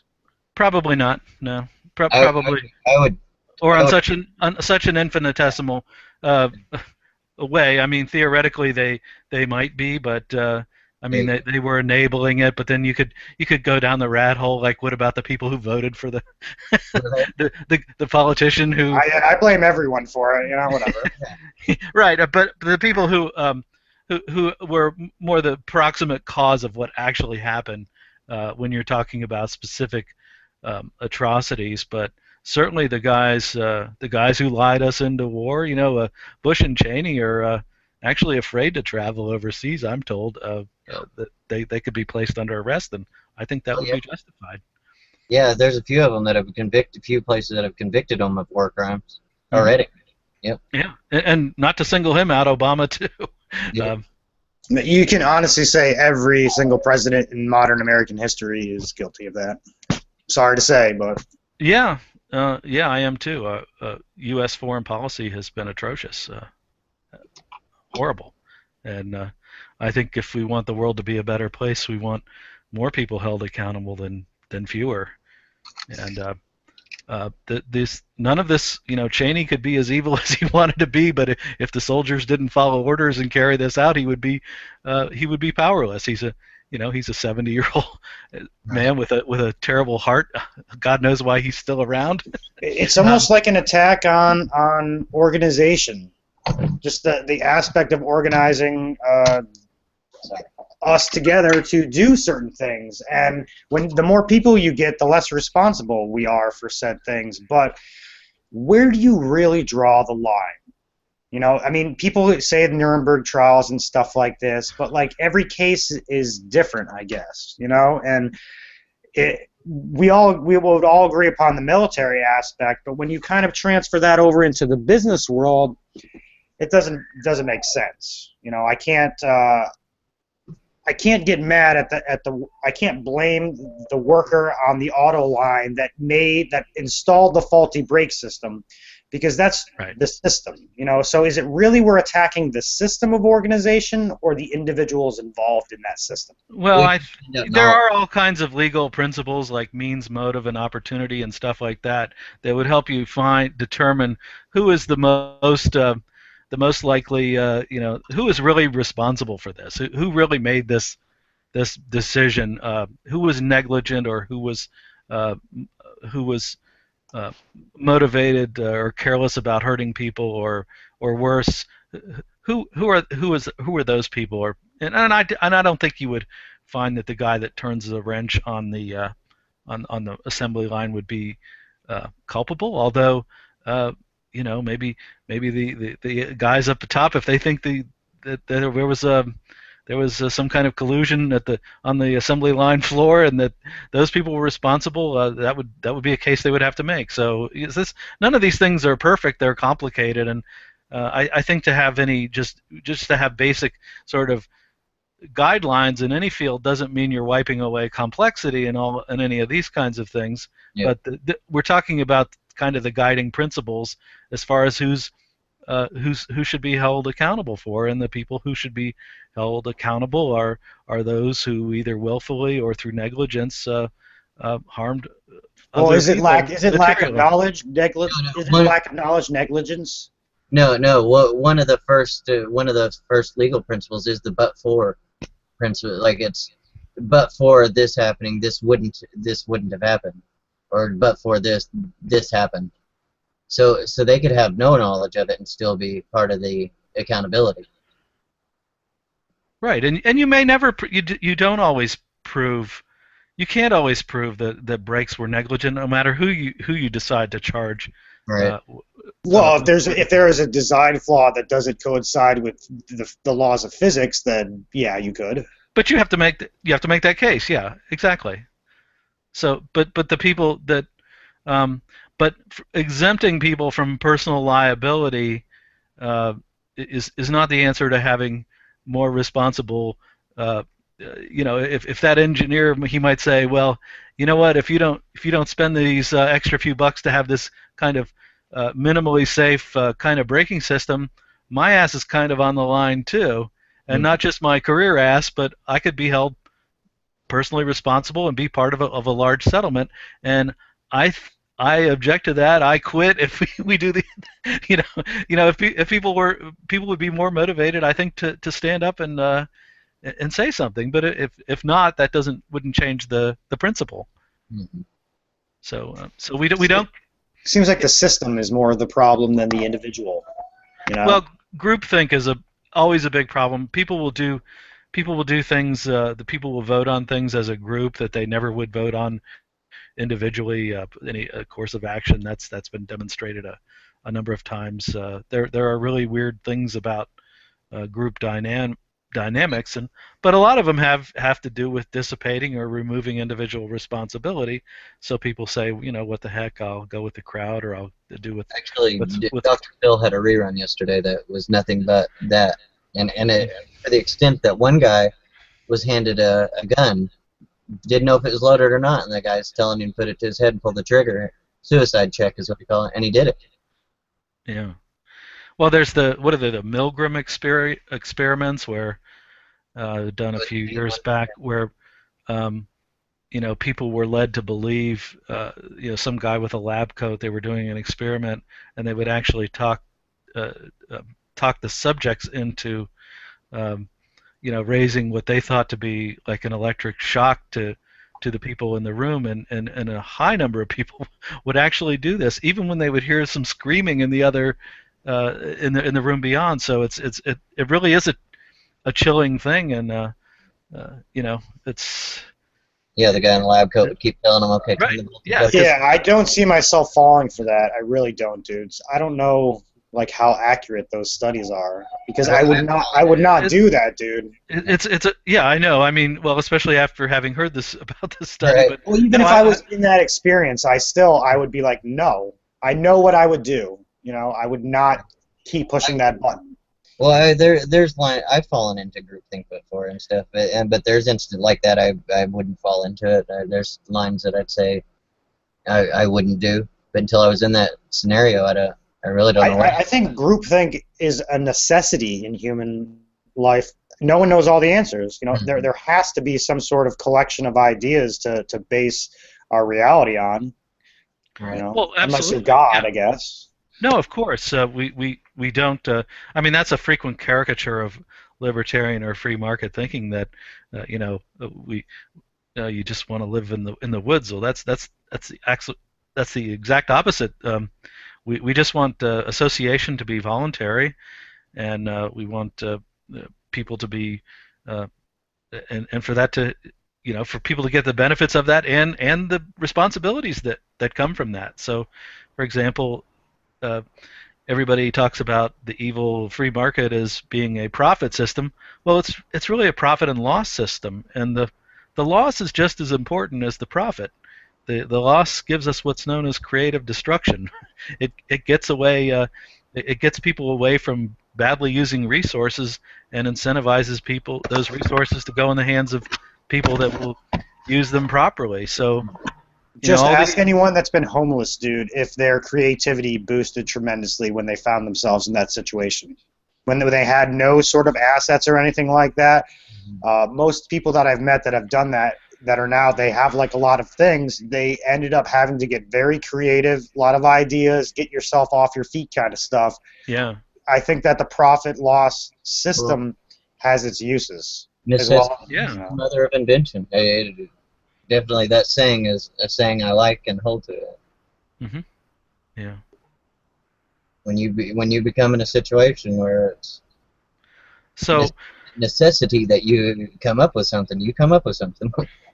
The corporation is really an unholy alliance between government and various business interests, because for the business interests, of course, it does protect them against liability and the consequences of their actions. And in the case of the the government, it gives by treating it as sort of a quasi-person, it becomes more of a taxable entity. So you hear people on the right and the left. The left usually is a little bit more condemning of the personhood idea, but people they still love to collect the corporate taxes and all this stuff, which actually are quite lower in Scandinavia. Well, if it was full personhood and not this partial personhood thing, it might be more tenable. Right. Or where like we could go after them for things as a person, like if not necessarily, you know what I mean. The extreme is having a death penalty, making the company go under. Right. Right. Well, making the company go under solves nothing. I mean, it depends on how large. Like we take GM, if you make them go under, millions of people could die, and where's the balance? Well, I think in general we have these structures up here for a reason, Jeff. I mean, they provide jobs. Corporations do have their benefits. So how do we like punish a corporation without punishing its workers also? I think that's a really good question, and one of the things about that I happen to think that a free market justice system would tend towards would be more towards restorative justice and not punitive justice. So when you have a victim, now I know you can say the first thing you think of, what if somebody's killed? How do you restore that? But before you say that,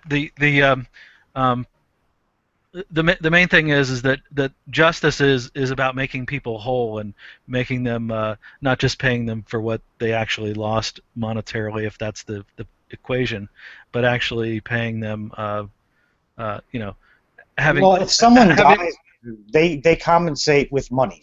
Okay, like I don't say necessarily there is a price on life, but there is. So I wouldn't necessarily consider that like wrong. No, but. Okay, well that's fine. So some people object, what would happen, but you could definitely, under there's a lot of serious noise going on. It's on Matt. Oh, thanks. Yeah, he's moving the mic or something. So So yeah, I mean, and also certainly in the legal system, you could delegate the half should you die and all that kind of stuff, and they could. I don't necessarily see that as like an issue. Like if someone dies, I would say compensate their family for the financial, with the projected financial, what their worth would be. I see nothing wrong with that in like recompensing death. Right. I believe that it's not punitive. It's what you're talking about. We have means to do this. I don't see anything wrong with it. Yeah, you'd have to put a price beyond what their net worth is. I mean, you're talking about the emotional damages and stuff. Yeah, well, we can label assets as that. We can label an amount of money to, punitive damages. I guess it's punitive, but I agree. I just thought I'd throw it in there. Wouldn't you consider it restorative though, Jeff? Not punitive? And which example? I'm sorry. Like emotional distress, stuff like that. Someone dies. Would you consider emotional distress of the family to be a viable option for recompensation or whatever? Not necessarily punitive, but I wouldn't see that as punitive. Would you? Yeah, I think I don't actually have a magic number. I think basically, if we had a system of really private justice with competing firms, I think standards would be agreed upon as to exactly what the amounts should be, and well, let's just say we can place an amount on it, right? Mm-hmm. Okay, so would you consider like that a punitive damage, something or restorative? I've heard the standard as sort of being like whatever you would consider the actual like if there was let's go with a theft, like the actual amount stolen. So let's say it was $1,000, so that your starting point would be $1,000. It would be twice that. So and in that way, you're actually forcefully taking $1,000 away from the person, $1,000. Which is $1,000 more. Well, that's kind of eye for eye, dude. So say I kill you. Well, it's not an eye for an eye. They kill me twice. How does that work? There's no body parts involved. Well, say that like I committed murder on you, and then the justice system decided to kill me twice. How does that work? That obviously does not work. Then how can you give someone twice the amount of money, twice the amount of compensation? Yeah, I don't know. I was talking about a property case. Well, no, I think the restorative case though would be that it would start at the $1,000, and then plus whatever. Yeah, afterwards would be punitive. Right. Well, some of it would still be restorative as time that I would have to take off for court, time for the legal fees, stuff like that. Yeah, that's all restorative. We're talking about like emotional damages. Say you came into my house and stole my favorite computer, and I wasn't able to go online and do all this stuff or something like that, and that would be admissible. Lost wages, stuff like that. I would think that would be admissible, absolutely. Yeah, how can you put on a number on the path not taken? You know what I mean? Like if I were to. Isn't that ultimately what emotional damage is? Well, that's what I'm asking. If I were to kill you, Jeff, and say you had a child, now that child has to take a different path in life. Mm-hmm. How can you put a number on that path that they would have taken with you in their life? You can't do that, nor can you do that under the current system. So right, yeah, no, we're even there. Yeah, no, that's what I think he's asking. Yeah. But that would be a punitive. You would have to put a punitive number on it. Right. Well, there would, in my view, there could absolutely be. You're making a case for damages, basically loss of income, any of these other things. Emotions are hard to quantify, so but if that could be demonstrated professionally and somebody gave convincing testimony, that would be. Well, you could say at least that they do count a little bit, right? What I would first of all think a rational justice system. Would be a free market justice system whereby you would sign on with a justice firm, or does somebody call them? Some people call them dispute resolution firm, like arbitration, where these kind of guidelines will be established contractually when you sign the contract. So, like car insurance, for example, you get car insurance, and you know that if for example, somebody banged into my wife a little while ago. Unfortunately, nobody was hurt or anything. But I just really called my insurance company, and aside from their telling me where to go and get the estimate, I didn't really do anything. They cut me a check right away, and then they settled up with the other insurance company. And I think that's how private justice would work. That there would be known guidelines for compensation, and that both parties would sign up for dispute resolution. So, but you would perhaps have an uninsured fund to pay. So I think the victim would actually get compensated a lot more easily and effortlessly under the current system. It would be in the interest of the insurance company, for one, to serve their customers better, and I think just the incentives alone, they probably would not be geared according to so much. They would be restorative, and if you could make a case, I think theoretically, if you could, talk about emotional distress and make a convincing case for that, then that should. Well, aren't they basing it on like you get some bad feelings because of this crime, and then we're going to throw money at you? So hopefully you will take this money and make yourself feel better.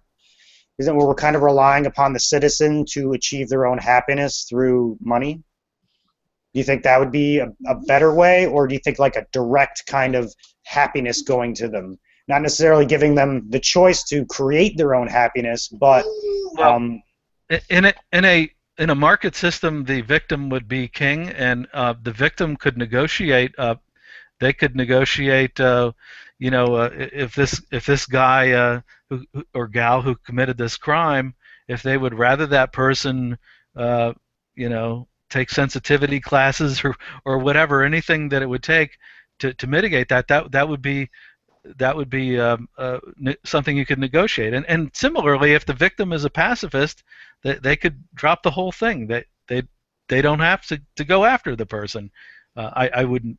That wouldn't be my choice in most cases, but I foresee massive problems with that, dude.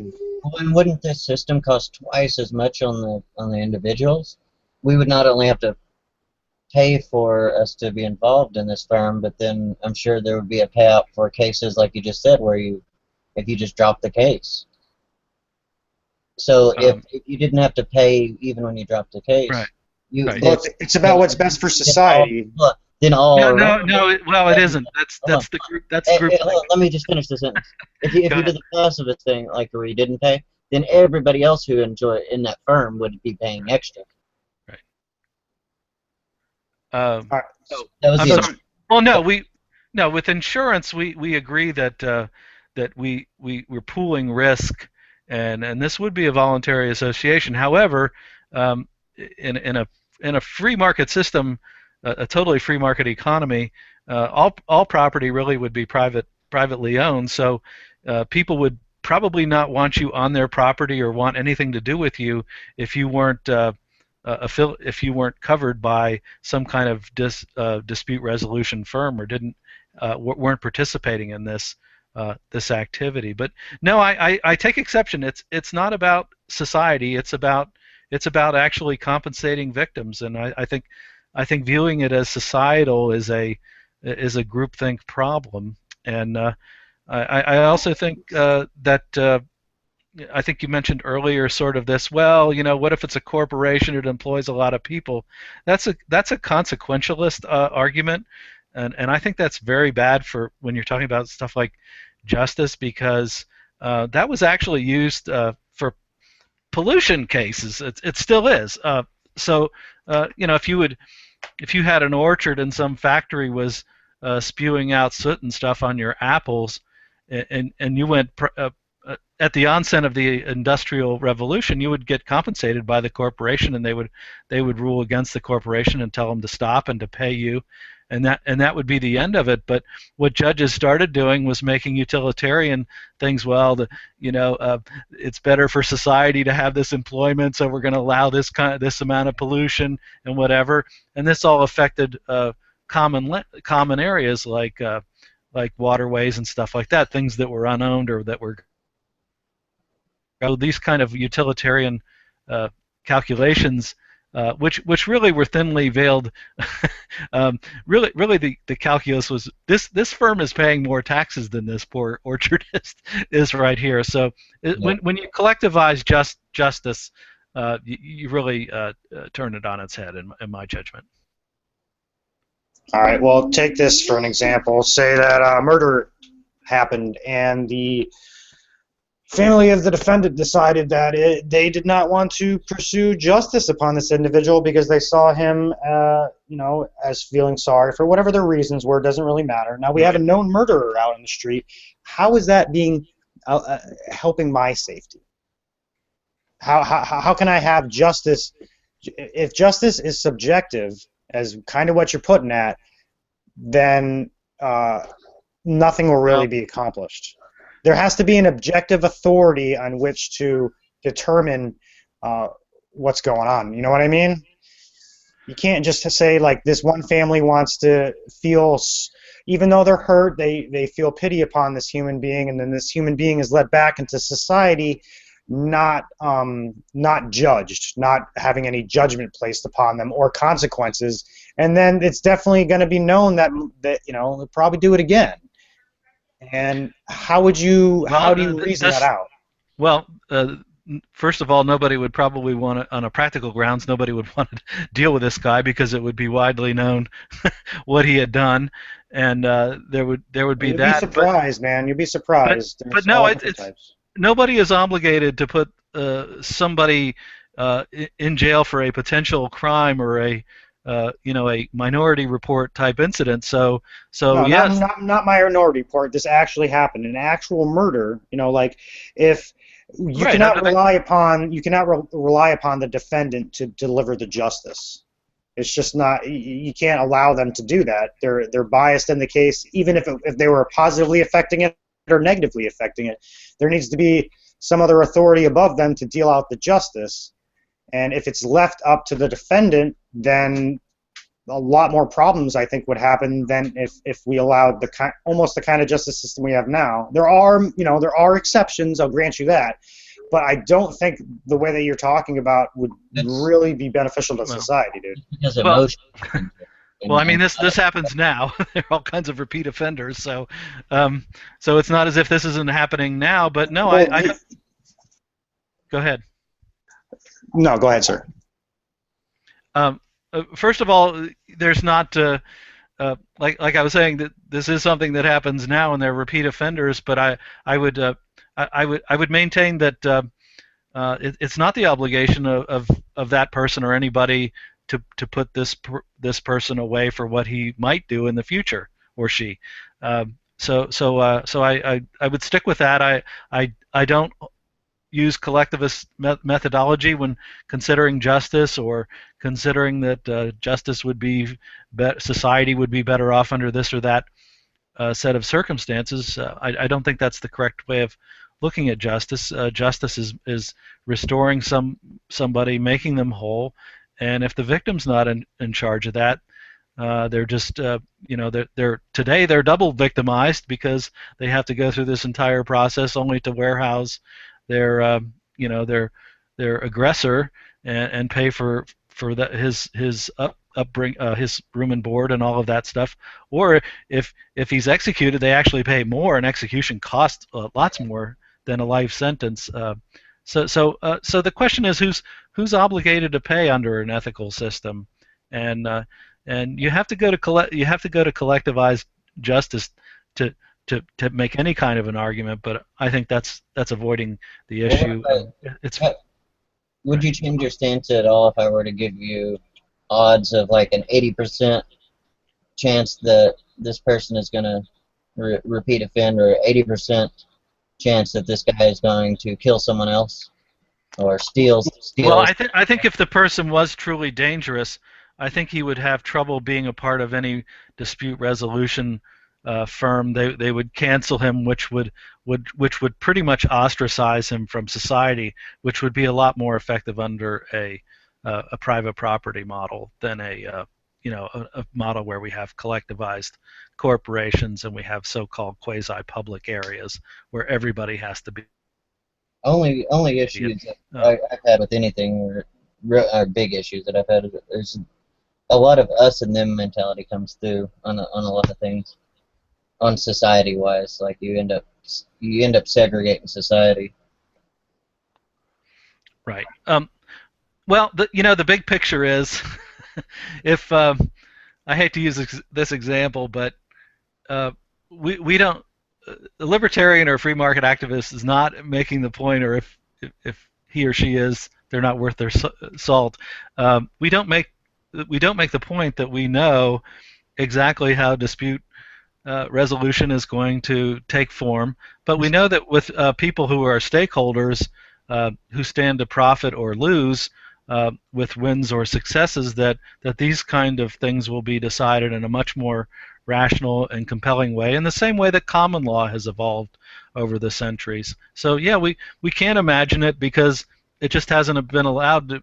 The thumb of government has been on it for so long, but it would be the same. Be the same if we were all, if we were all got our shoes from the government and somebody came along and said, well, we should privatize shoes. It would seem really odd to most of us. We'd say, well, then only rich people will have shoes, and how are we going to decide what color they should be, and all of this and that. And I realize that shoes are somewhat more trivial than legal disputes, perhaps. But we don't know how these things would evolve if they were given to private concerns. But we generally know that things that are in the hands of government are stagnant and don't really even succeed by their own standards. So. Yeah, we had a talk with Aaron Volunteers the other day, and that's close to the point he made too. It came to is about you don't know and especially to switch from a system like ours to something like that, it would have to be a quote unquote evolutionary case. Right. Well, and also you brought up like class system. You look at incarceration. Look at how the drug war is being fought now. Look at the impact that Black Americans, African Americans don't use the most amount of drugs, but they are by far overrepresented in the prison population. Yeah, they're convicted more. Yeah, they're convicted more, and so the thing about the thing that sometimes frustrates libertarians, free market people, is that our ideas are often compared to perfection, whereas the governments are kind of just compared to the status quo, and we have a serious class system if that's a big concern. I can't imagine how that could be worse under most any other system. Right on.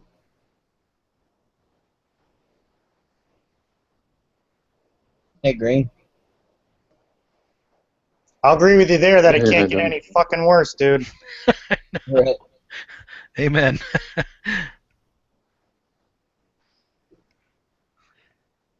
Did you do any more paintings, right? Yeah. But I'm doing more sketching than anything else. Awesome. I still need to learn how to paint. Yeah, it's an artistry, obviously. Like it's just you messing around with it and doing it.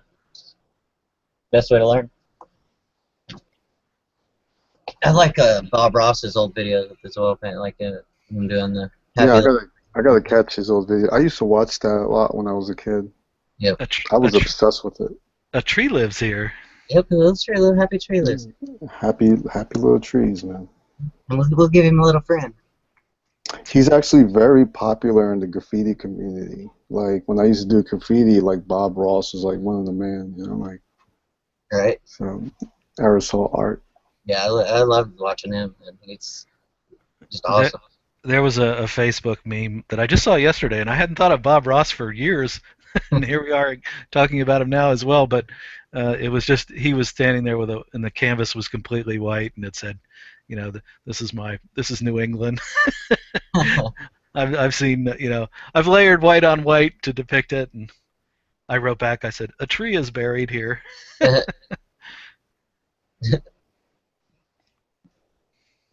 Yeah, I was just thinking about just taking a class on painting because that's something that I'm not used to. Even though I did some paintings and I did okay, but to get like the difference between water paint and oil paint and what kind of brushes you use, like basically I got that packed. It's just that that's something that you have to just keep practicing.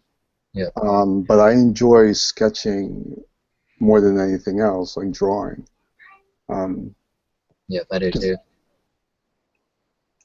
That's actually what got me into going to college for CAD, that and electronics. I wanted to design circuit boards. I just didn't want to go it would have taken another 8 years to actually go through the engineering and stuff that I would have needed.